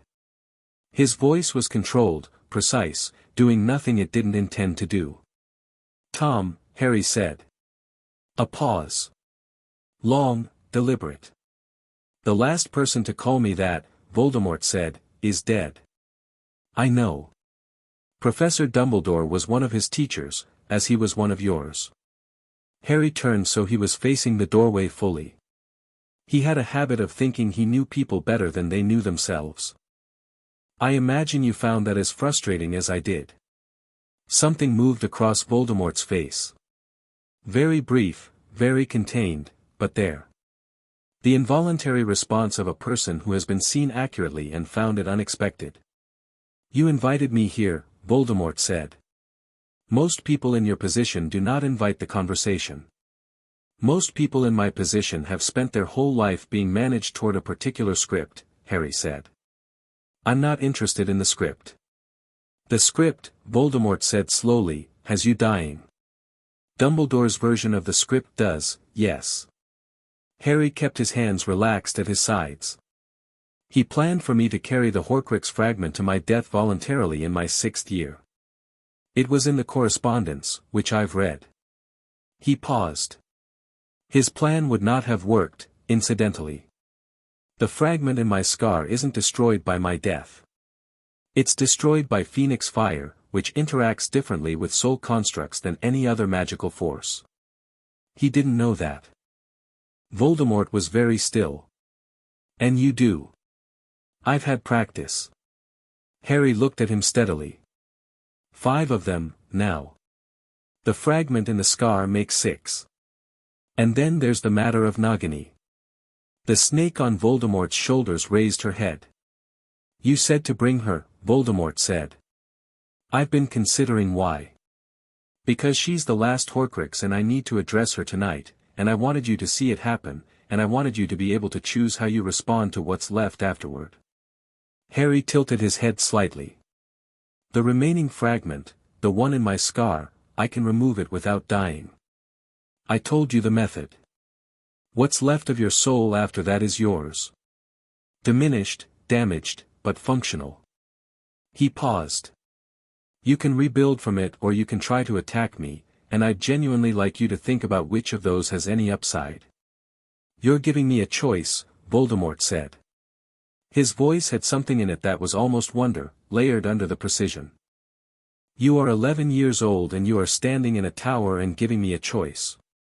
I'm giving everyone choices wherever I can, Harry said. It's one of my policies. Policies. The word was complicated, coming from Voldemort. I'm going to deal with Nagini now, Harry said. You can watch. You can try to stop me, but I think we both know what that would look like, and I think your remaining soul fragment is too precious to risk in an engagement you'd lose. He looked at the snake. I'm sorry about this, he said, and he meant it, not for what he was about to do, but for the fact that Nagini's existence as a Horcrux meant that she had been made into something she shouldn't have been made into, which was not her choosing. Voldemort's hand moved toward his wand. Harry looked at him. Not a warning, just a look. Just the steady green eyes of someone who had been prepared for this moment since he was 5 years old, sitting on the floor of a cupboard counting. The hand stopped. Harry looked at Nagini. He held his hand out. The snake regarded him with ancient yellow eyes. Then, and this was something Harry hadn't planned for and found that he was glad of, Nagini uncoiled herself from Voldemort's shoulders and dropped to the floor and moved toward Harry with the slow deliberate movement of a creature making a decision. She raised her head and looked at him at eye level. Harry felt the fragment inside her, the last external one, the one that had been using the snake's body as its vessel, corrupting it slowly, making her less snake and more vessel over years of it. Thank you, he said to her. He put the fire through her gently, separating the fragment from the living snake. The process was slower than the objects had been, a living vessel was different, required care, required the fire to distinguish with more precision. The fragment left, and what remained was a very large, very old snake, who blinked once and then curled herself into a compact arrangement on the stone floor and appeared to go to sleep. Harry turned to Voldemort. The man, the diminished, damaged, still formidable man, was standing at the doorway with an expression that Harry found he couldn't entirely read, and this was the first time that had happened. There was shock, which was expected. There was something that might have been grief, which was interesting. There was something else underneath both that was harder to name, something that looked at the snake asleep on the floor and looked at Harry and was trying, with whatever was left of an original soul that had been chipping pieces off itself since adolescence, to make sense of what it was feeling. The fragment in my scar, Harry said. He sat down on the parapet, which was probably cavalier, but it was a warm evening and he wanted to sit. I can remove it now, or in the morning? I'd suggest now, because you'll want to know where you stand. And where do I stand? The voice was quieter. With one remaining fragment of your original soul, your full magical ability, and whatever choices you make from here. Harry paused. You wanted immortality. You wanted power and the guarantee that nothing could end you. I understand the psychology. I've read your history, Tom. I know what the orphanage was, I know what Dumbledore was the first time you met him, I know exactly what kind of message a person receives when the first magical authority they encounter treats them as something to be managed. He kept his voice even. It doesn't make what you did right. But I understand how you got here. Voldemort stood in the doorway for a long time. You're very unlike what I expected, he said finally. People keep saying that. What did you expect from me tonight? Harry thought about it honestly. I expected you to try to kill me first and talk second. I was prepared for that. I'm pleased you reversed the order. If I try to kill you now, you know what would happen, Harry said. Which is why you haven't. The honesty of it hung in the air between them. Voldemort, who had spent 50 years being the most dangerous thing in any room he entered, was in a room with someone who was not afraid of him, and the specific texture of not afraid that Harry projected was different from every other version he'd encountered. It wasn't bravery in the conventional sense. It wasn't the hot defiance of someone who had conquered fear. It was the simple absence of fear, the way that fear was absent from someone for whom the relevant facts had been calmly assessed and found non-threatening. It was, Harry thought, the thing the bindings had been designed to prevent. A Dark Lord who couldn't frighten the person he was fighting had a significant strategic problem. The scar, Voldemort said. Now, then, Harry said. He reached up and pressed his fingers against the scar and found the fragment the way he'd found all the others, by its wrongness, by the specific cold character of something that had no business being where it was. This one was different. This one had been there for 11 years, had grown up alongside him, knew him the way only something that had lived in proximity to you from before you could remember could know you. It pushed back when he found it. Not violently. Almost tentatively, the way something pushes back when it's afraid of nothing, when it simply doesn't want to leave the only place it has known. Harry sat with that for a moment. He thought about the cupboard under the stairs, about the quality of being in a place that wasn't home but was the only place you knew. He thought about what it meant to be removed from that, even when the removal was into somewhere better. It's going to be all right, he said, which was possibly an absurd thing to say to a fragment of Voldemort's soul, and he was fairly aware of that. He put the fire through. This one was the loudest. Not screaming, something more complex than screaming. The impression of something very long in the wrong place finally being made right, which was not the same as a good experience, but was also not purely a bad one. Harry sat with his hand pressed to his head and breathed through it and let it be loud and let it end. When it ended, the scar was just a scar. He lowered his hand. Voldemort was looking at him with the expression of a man who has just watched something he expected to be the end of the world happen quietly and resolve into a boy sitting on a parapet. Is it? He stopped. It's gone, Harry said. All of them. The astronomy tower was very quiet. The night was full around them, stars coming out, the lake reflecting them, the castle warm and breathing below. You have one soul fragment left, Harry said. Your own. Whatever that looks like now. He looked at Voldemort steadily. What you do with it is yours to decide. But if you choose the path you've been on, you will find that it is significantly harder than it was, because I will not be following Dumbledore's script and I will not be waiting for the appointed moment and I will not be doing anything other than stopping you with whatever force is necessary, quickly and without hesitation. A threat, Voldemort said. A statement of fact, Harry said. I prefer those. Voldemort looked at him for a long moment. Then he looked at Nagini, still asleep on the floor. He looked at his own hand. I came here to kill you, he said. I know. I find I am, he paused. The pause was enormous. Uncertain how to proceed. Take the night, Harry said. Think about it. I'll still be here tomorrow. I imagine I'll be here for quite some time. He turned back to the stars. The doors open. A long pause. You do not fear me at all, Voldemort said. Not accusing. Observing. No, Harry said. The Dumbledore plan was to make you afraid of your own power so that you would be afraid of mine. The voice was thoughtful now, stripped of its performed qualities. Just Tom Riddle's voice, the one underneath, the one from before the name change. Thinking something through. Without the fear, I'm just a person, Harry said. And so are you, underneath it. That's not comforting from your perspective, I understand. But it's what's true. Another long silence. He heard Voldemort move. He heard footsteps cross the tower floor toward the door. He heard the door open. Potter, Voldemort said. Harry turned slightly. I do not make promises, Voldemort said. But I find I am. Another pause, and inside that pause was the entire weight of 50 years of choices. I find I need time. Take it, Harry said. The door closed.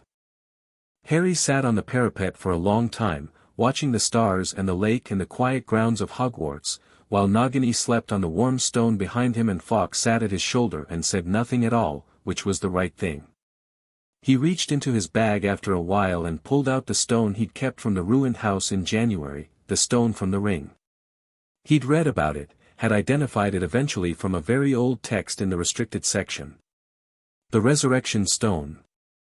He turned it over in his hand. He thought about his parents and about Sirius in Azkaban and about Voss riding at speed in the night because something should be known. He thought about what it would mean to use it. He put it back in his bag. Some things you didn't use just because you could. He sat until the castle's curfew chimes rang through the grounds at 11, and then he climbed down from the astronomy tower and walked back through the warm midnight corridors of Hogwarts, and the castle felt what he felt, not triumph exactly, because nothing about the evening felt like triumph, more like the ending of a tension that had been running for years, and it made a soft sound in its stones that was the sound of a very old building releasing a long-held breath. In the morning, Harry wrote 2 letters. The first was to Sirius. It said, 6 for 6. Nagini is asleep in the tower. She'll need care. He's thinking. I think the thinking is real. We'll see. The second was to Amelia Bones. It said, I'm ready for the hearing. Set a date. He sent both by Fawkes, who took them at once, and then went down to breakfast.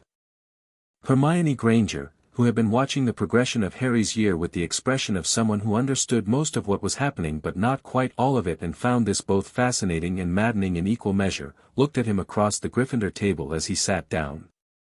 You look different, she said. Do I? Your scar. She looked at it carefully. It's not, she stopped. It's just a scar now. Yes, Harry said, and helped himself to toast. Down the table, Neville was reading a herbology journal with the comfort of someone who had been given permission to be exactly what he was, and at the staff table McGonagall was reading a letter that had just arrived by Owl with an expression that was doing everything at once, and in the headmaster's office above them Albus Dumbledore sat at his desk and looked at the empty perch and felt, with the specific precision of a man whose 60-year calculation had just come apart at the seams, that something had changed in the night, and that unlike every other change of his long career, this one had not been his to make. Harry ate his toast. Chapter 6, The Reckoning. The hearing was set for the 15th of July. Amelia Bones announced it on a Monday morning in a ministry press briefing that used language so carefully calibrated it communicated everything and committed to nothing: formal inquiry, matters of public interest, procedural review of actions taken during and following the events of October 1981, and by Monday afternoon the Wizarding world had done what it always did with carefully calibrated language, which was read it correctly anyway and start talking. The talking was significant. Harry heard about it through Sirius, who had developed a specific talent for monitoring the temperature of public conversation now that he was free and legally cleared and could move through that conversation without being arrested. He old updates twice weekly in his handwriting that had become, over 2 years of practice, almost entirely like his old handwriting, the cramped Azkaban script almost gone, replaced by the looser, more expansive hand of someone reoccupying their own life. The prophet ran the briefing on page 1, the letter said. Skeeter's column is predictably dramatic, she's calling it the trial of the century, which is overblown but not entirely wrong. The interesting thing is the letters section. Usually it's all one temperature. Today it's divided almost exactly down the middle. Half the letters are defending Dumbledore in advance of anything being presented, which is what you'd expect. The other half are people saying they always knew something was wrong with the official story and listing their reasons. Some of the reasons are nonsense. Some of them are actually quite sharp. The population has been doing its own accounting. I think Bones knew that when she set the date. McGonagall called me last night. She's testifying. She wanted me to know that she'd decided entirely on her own and that if I'd tried to influence her decision she'd have done it anyway and been considerably less warm about it.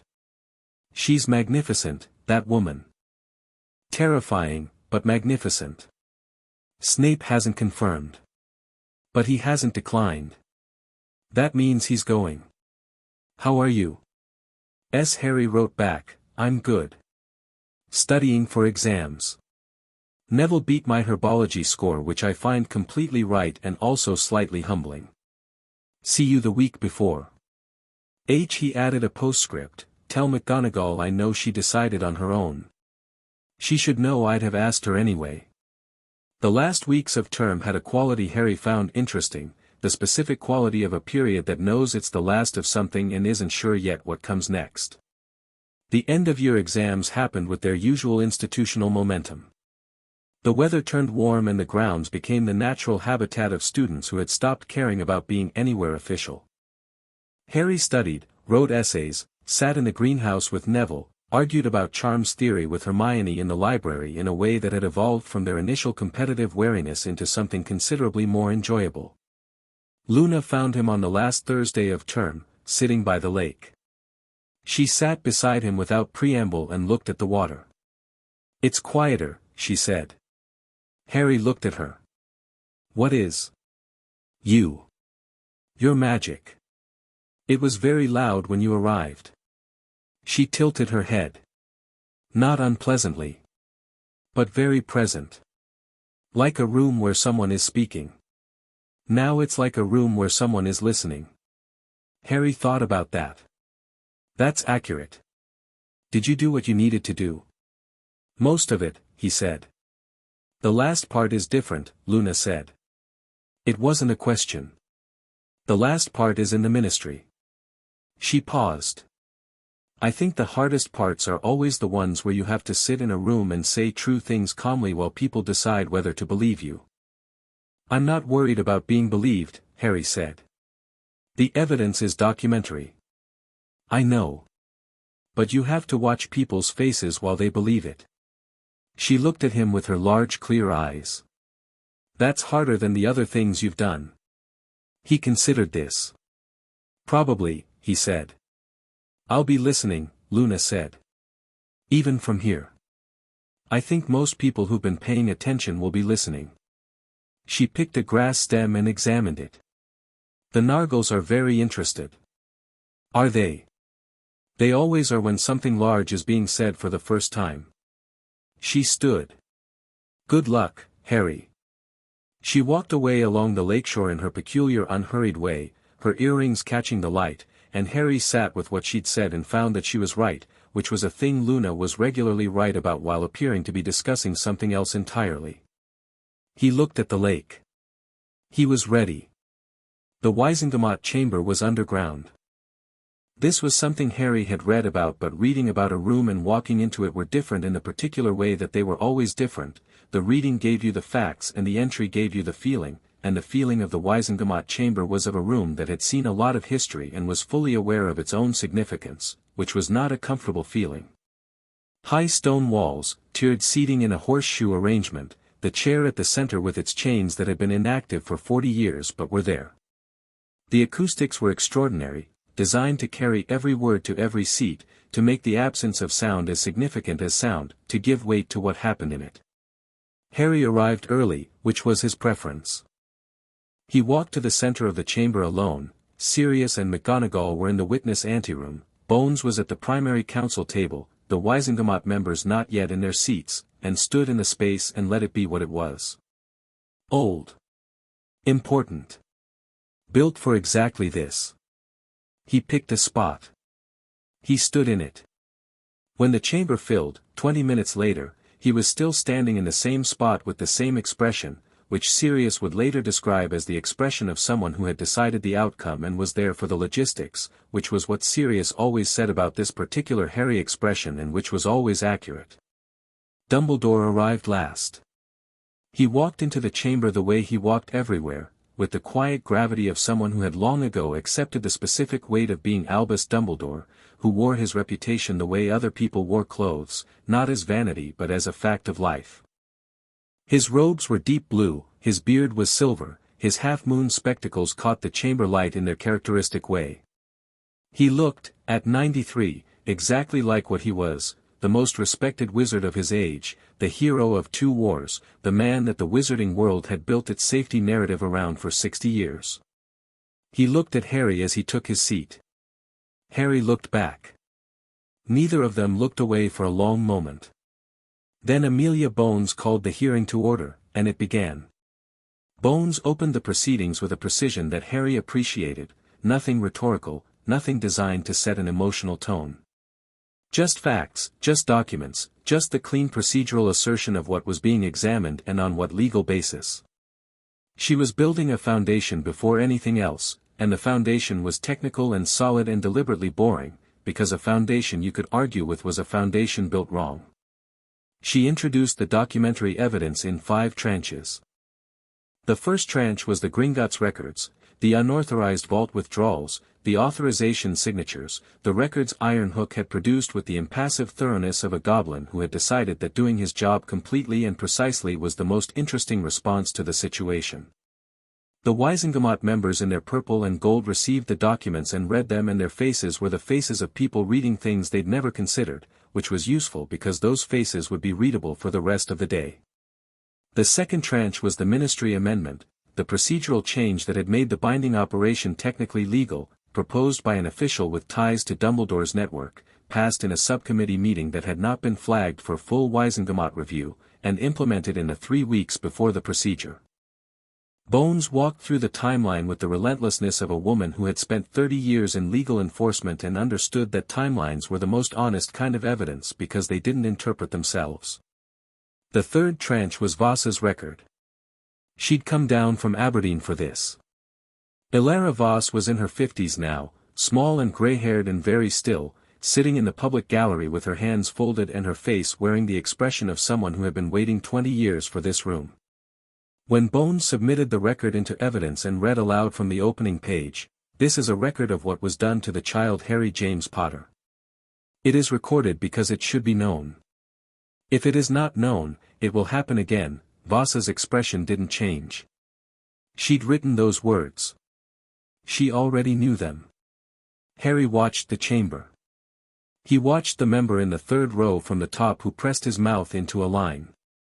He watched the woman 2 seats along who looked at the ceiling briefly and then back at the document with the expression of someone making a decision.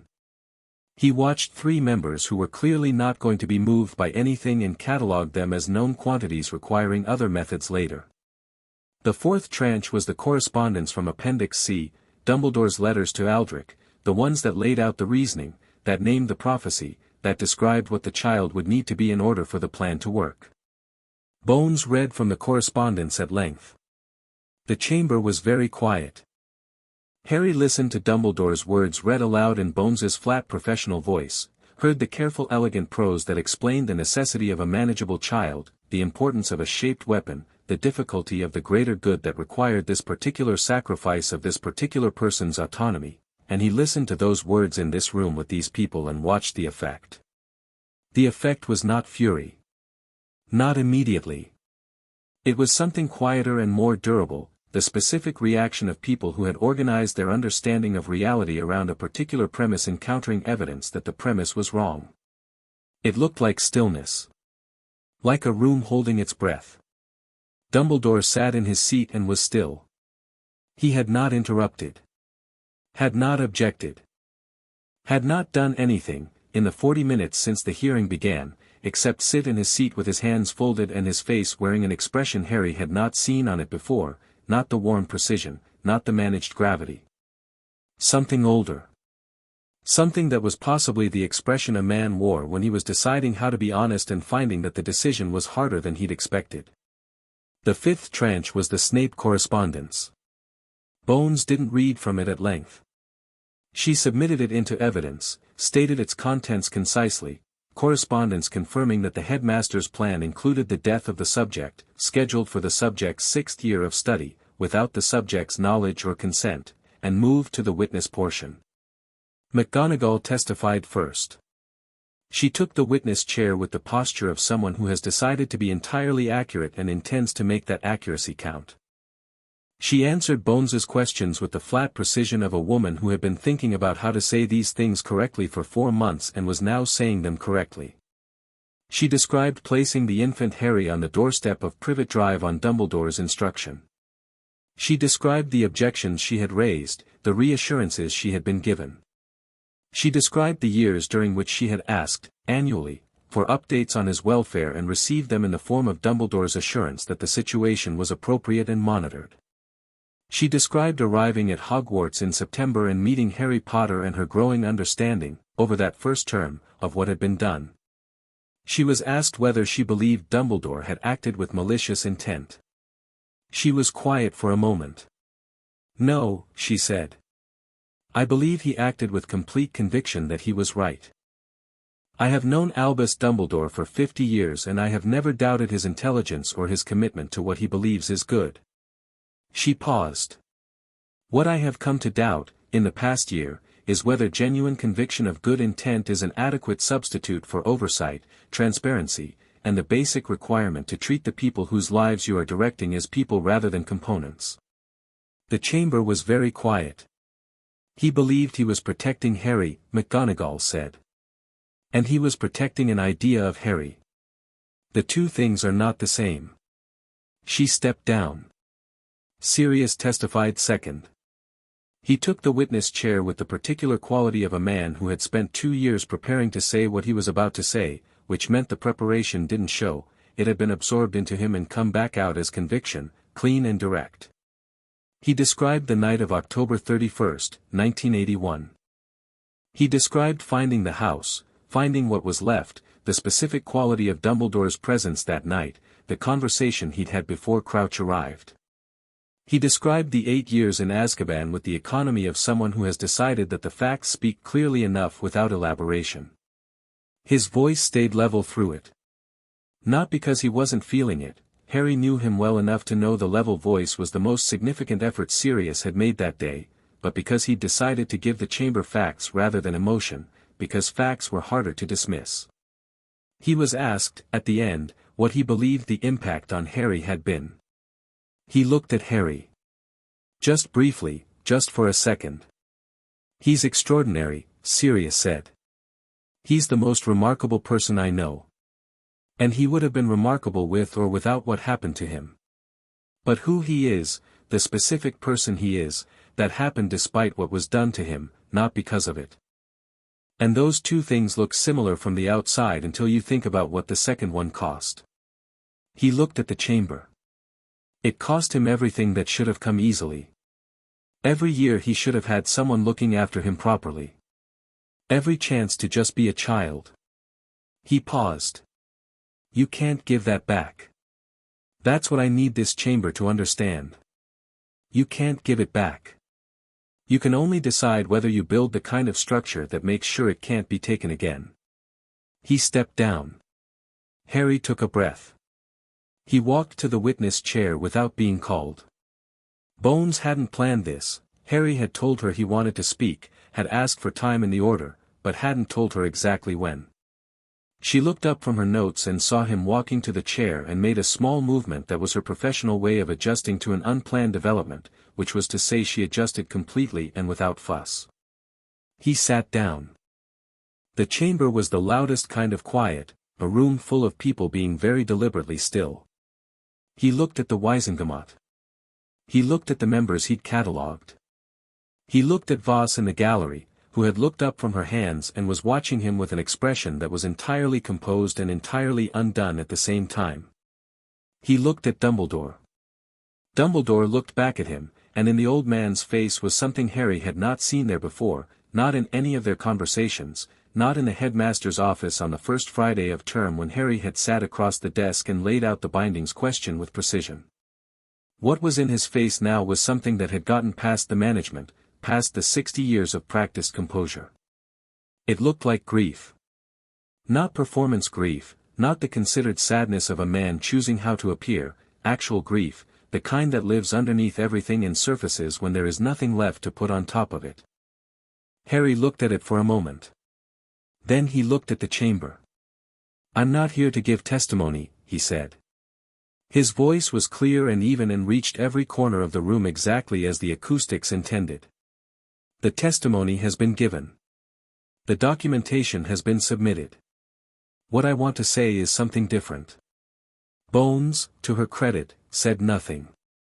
The question in front of this chamber is about what Albus Dumbledore did and whether it was wrong, and the answer to that question is yes, and I think most people in this room already know it's yes.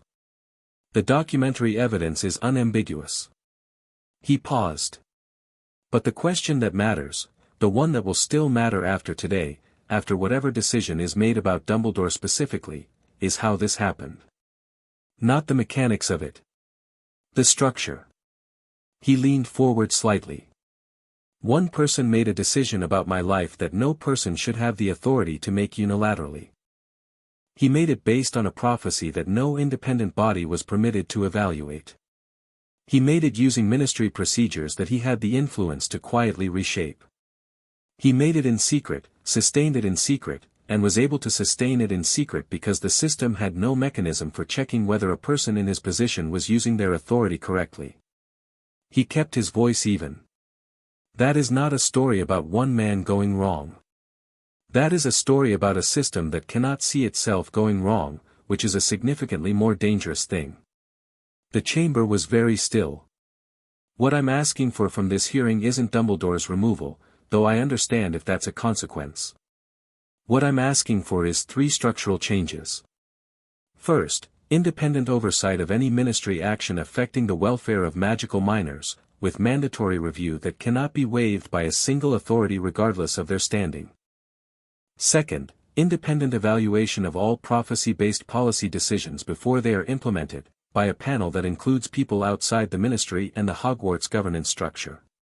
Third, mandatory magical health assessment for all magical children at ages 3, 5, and 9, with results accessible to the child's legal family and an independent ombudsman who can raise concerns without going through a chain of command that might have interests in suppressing them. He sat back. "I'm 12, he said. "I know how that sounds. But the reason I'm 12 and sitting here is because nobody stopped what was done to me when I was a baby, and the reason nobody stopped it is because the system didn't require anyone to fix the system." He looked at the chamber. "That's what I'm asking for." Silence. Then someone in the upper tier started to speak and was immediately joined by someone else, and the chamber became the sound of a large number of people who had a great deal to process beginning to process it simultaneously, which was exactly the sound Harry had expected and which meant the words had landed the way they needed to. He stood up. He walked back to his seat. Beside him, Sirius put his hand briefly on Harry's shoulder. Not saying anything. Just present. Harry sat down. Across the chamber, Dumbledore sat with his hands folded and his face doing what grief does when it has nowhere left to go. The formal questioning of Dumbledore lasted 4 hours. Harry watched it. He watched Bones take the old man through the documents with the relentless thoroughness of a woman who had been doing this for 30 years and had never done anything this significant. He watched Dumbledore answer, not evasively, not with the managed warmth Harry had seen in their private conversations. The old man was choosing honesty, which was, Harry thought, both the right choice and the hardest one, and the specific difficulty of it was visible. He confirmed the bindings. He confirmed the vault withdrawals. He confirmed the privet drive placement and the monitoring arrangement that had not, in the event, produced adequate monitoring. He confirmed the plan regarding the Horcrux, the planned revelation, the expectation of Harry's death. He was asked whether he believed what he had done was justified. He took off his glasses. He cleaned them. He put them back on. I believed, he said, for a very long time, that the calculation was correct. That the specific good served by the plan outweighed the specific harm done in service of it. He paused. I am finding, in the present context, that the arithmetic I relied on was incomplete. Incomplete how? Bones asked. I calculated the harm in the aggregate, Dumbledore said. The harm to one child weighed against the lives of many. What I did not, what I failed to adequately include in the calculation was the harm of the principal. Not the harm to Harry specifically, though that harm is real and he stopped briefly. The harm of establishing that one person's authority, sincerely applied, was sufficient to make these decisions without accountability. He looked at his hands. Harry said the system. He is correct that it was the system. I was also the system. Both things are true. Bones let that sit in the room. What would you say, she asked, to the Chamber's consideration of structural remedies? I would support them, Dumbledore said. Without qualification. A murmur moved through the chamber. Not surprise, exactly, but the specific sound of an expected thing happening and being no less significant for being expected. Dumbledore looked across the chamber at Harry. Harry looked back. I have spent 60 years believing that the difficulty of the right path was justification for walking it alone, Dumbledore said. Not to Bones. To Harry. To the chamber. To whoever needed to hear it. I was wrong about that. The difficulty of the right path is the argument for company, not for solitude. He sat back and folded his hands and said nothing more. The chamber deliberated for 3 hours. Harry, Sirius, and McGonagall waited in the anteroom. Snape was there too, which Harry acknowledged with a nod and Snape acknowledged with a brief, contained expression that was the Snape version of acknowledgement. They sat in the anteroom with tea that had gone cold and the specific quality of silence that forms when 4 people are all thinking large thoughts and not saying them. At one point Sirius said, I feel like I should be doing something. You did something, McGonagall said. You testified. Now you wait. I'm not good at waiting. No one is good at waiting, McGonagall said. Some of us are better at pretending. Sirius looked at her. Are you pretending? I have been pretending for 50 years, McGonagall said, in a voice that was both entirely dry and entirely genuine. I am very accomplished at it. Harry smiled. Just briefly. He had his notebook in his hands and he'd been writing in it, not frantically, just steadily, the way he always processed things he wanted to keep. What are you writing? Sirius asked. What I want to do next year, Harry said. Sirius blinked. You mean at Hogwarts? I mean everywhere. Harry turned a page. There are 12 ministry positions that don't currently exist but should, and 3 that currently exist but shouldn't. There are 14 pieces of legislation that need amending. There are 4 institutions besides the ministry that have the same structural problem we talked about today, single points of authority with no external review. He looked up. The hearing is the beginning. There's a lot to build. The anteroom was quiet for a moment. You're 12, Snape said. You're the 3rd person to point that out today, Harry said pleasantly. I'm pointing it out because I intend to be clear about the following fact, Snape said, with the precise deliberate diction of someone choosing every word. Whatever work comes next, the legislative work, the institutional work, I have certain contacts and certain knowledge that may be useful. I am not, he paused, clearly finding something difficult. I am not offering alliance. I am noting availability. Harry looked at him. I understand the distinction, he said. Thank you. Snape looked away and drank his cold tea with the air of a man who had said the thing he needed to say and would not be revisiting it. McGonagall looked at Harry over her own cup. The 3 changes you proposed, she said. The oversight mechanisms. Yes. Bones told me she had 2 Wizengamot members approach her at the recess to say they intended to sponsor the legislation. Harry nodded. I know. She told me. You're not surprised. I thought there would be 3, Harry said. I might have the 3rd one wrong.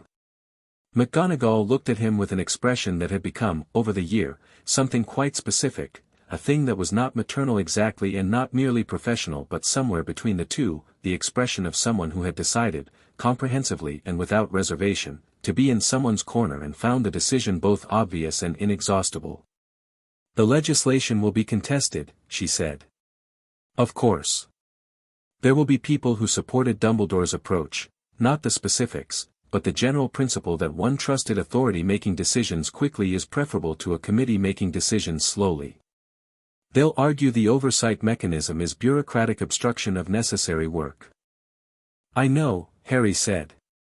We'll make the argument that trusted authority requires earned trust, and earned trust requires accountability. It's a longer argument. It'll take several years. He paused. That's fine. I have time. The door to the chamber opened. Shacklebolt was in the doorway. He looked at Harry and his expression held the answer before he said it. They're ready, he said. The chamber returned 6 findings. The first was a formal censure of Albus Dumbledore for actions taken without Wizengamot approval or oversight in 1981, specifically the binding procedure, the removal of funds from the Potter Vault, and the placement of a minor in a non-magical residence without formal welfare review. The second was a directive to the Ministry's Department of Magical Records to undertake a comprehensive audit of all wartime period decisions made under emergency provisions that had not subsequently been reviewed. The third was the establishment of an independent oversight panel for decisions affecting the welfare of magical minors, with a 6-month implementation window. The fourth was a preliminary motion to establish an independent evaluation body for prophecy-related policy, referred to as subcommittee for detailed drafting. The fifth was the formal reading of a motion to amend the Magical Persons Protection Act to include mandatory health assessments, submitted, formally, by 2 Wizengamot members as sponsors, and a third, as Harry had predicted there would be, whose name made several people in the chamber adjust in their seats. The 6th finding was not punitive and not structural. It was a formal statement, read by the chief warlock in the flat ceremonial voice of official record, that the Wizengamot had heard and acknowledged the testimony of Harry James Potter regarding his experience, had accepted the documentary evidence as complete and credible, and formally entered into the record the following, that what had been done to him had been wrong, that it had been done without his knowledge or consent, and that the chamber acknowledged its own institutional failure to prevent it. Not an apology. The law didn't deal in apologies. But acknowledgement, formal and permanent, entered into the record of the most significant legal institution in Wizarding Britain, in the language that such institutions used when they meant the thing they were saying. Harry sat in the chamber and listened to the statement being read and felt something that wasn't triumph and wasn't relief exactly. It was something quieter. Something more durable. The specific feeling of a thing that has been true for a long time being called true in a room built to make calling things true count. He looked at Voss in the gallery. She was crying. She had her hands folded very correctly in her lap and her face was composed and tears were running down her face in the specific way of someone who had not allowed themselves to do this in a long time and had lost the ability to prevent it now that the reason for prevention was gone. He nodded at her. She nodded back. Dumbledore was waiting in the corridor outside the chamber. Not blocking it, not positioned with any particular intention, just standing there, slightly to one side, with his hands at his sides and his face wearing the expression Harry had seen in the chamber, the one that had gotten past everything else. Sirius stopped when he saw him. McGonagall's hand moved to Sirius's arm. Harry walked up to Dumbledore. The old man looked at him. Up close, the grief was very specific. Not the grief of someone who had lost something external, the position, the reputation, though those were part of it. The grief of someone confronting the distance between who they thought they were and what the record showed. I don't know, Dumbledore said, how to begin. Then don't begin with apology, Harry said. Begin with the legislative work. The oversight panel needs people who understand the system deeply enough to see where the gaps are. You know the system better than anyone alive. He paused. That's not absolution. That's just an accurate assessment of where your knowledge is most useful. Dumbledore was quiet. You told me your door was always open, Harry said.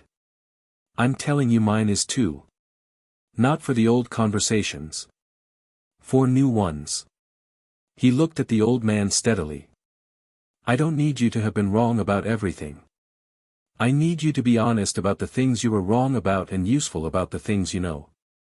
That's a thing you can do. You are. Dumbledore stopped. He looked at Harry with the expression of someone revising an assessment for the final time. I spent 11 years telling myself I knew who you would be. What you would need. How your story would go. He shook his head, very slightly. I knew nothing. You knew some things, Harry said. Just not the things about me. A pause. No, Dumbledore said. Not the things about you. Sirius was at Harry's shoulder. Sirius said nothing. He didn't need to, his presence was the whole sentence. Dumbledore looked at him. The look between them was long and complicated and held, Harry thought, about 60 years of things that were not his to know and not his to fix, things that were between these two people and would have to find their own resolution at their own speed. I owe you more than I can say, Dumbledore said to Sirius. Yes, Sirius said. Just that. A beat. I'll start, Sirius said, with 12 years of birthday presents. Dumbledore's expression did something that was possibly, the ghost of the warmth that was real in him, underneath the calculation, the thing that had existed before the 60-year plan had calcified around it. That seems fair, Dumbledore said. Harry stepped back and let them have the corridor. He walked with McGonagall toward the atrium, through the ministry's marble grandeur that always felt slightly too impressed with itself, through the golden statues and the echoing floors and the fireplace banks that flickered green. Well, McGonagall said. Well, Harry agreed. You were prepared to be the person who broke it, she said. I thought about that. What Shacklebolt said, back in the beginning. And? Harry considered. Outside, through the high windows that looked up to the street level, the London afternoon was bright and ordinary and full of people who were going about their days without any knowledge that something significant had just happened underground. I don't think I broke it, he said. I think it was already broken and I just made the break visible. That's different. He paused. You can't fix something whose break you can't see. McGonagall walked beside him in silence for a moment. Your parents, she said. James and Lily. I taught them both. She paused. I've thought about them a great deal this year. About what they would make of you. Sirius says James would be baffled. Sirius is not wrong. James would have been magnificent and impractical and would have wanted to punch several people in this building, which is not necessarily wrong as an instinct, simply limited as a strategy. She paused. Lily would have done exactly what you did. Built the argument from the foundation. Found the structural problem. Refused to be managed. She looked at him sideways. She would have been furious, first. She was always furious first. She burned through it quickly, but it was real.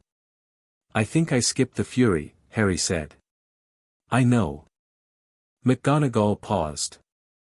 I think that's the part that's entirely yours. They reached the atrium. The fires for the Floo network were running, witches and wizards moving through in the continuous traffic of a ministry afternoon. Back to Hogwarts? McGonagall asked. Next week, Harry said. I'm going home first. She nodded. She looked at him with the expression that had become specific to her and him, the one that was more than professional and wouldn't be called more than professional but was.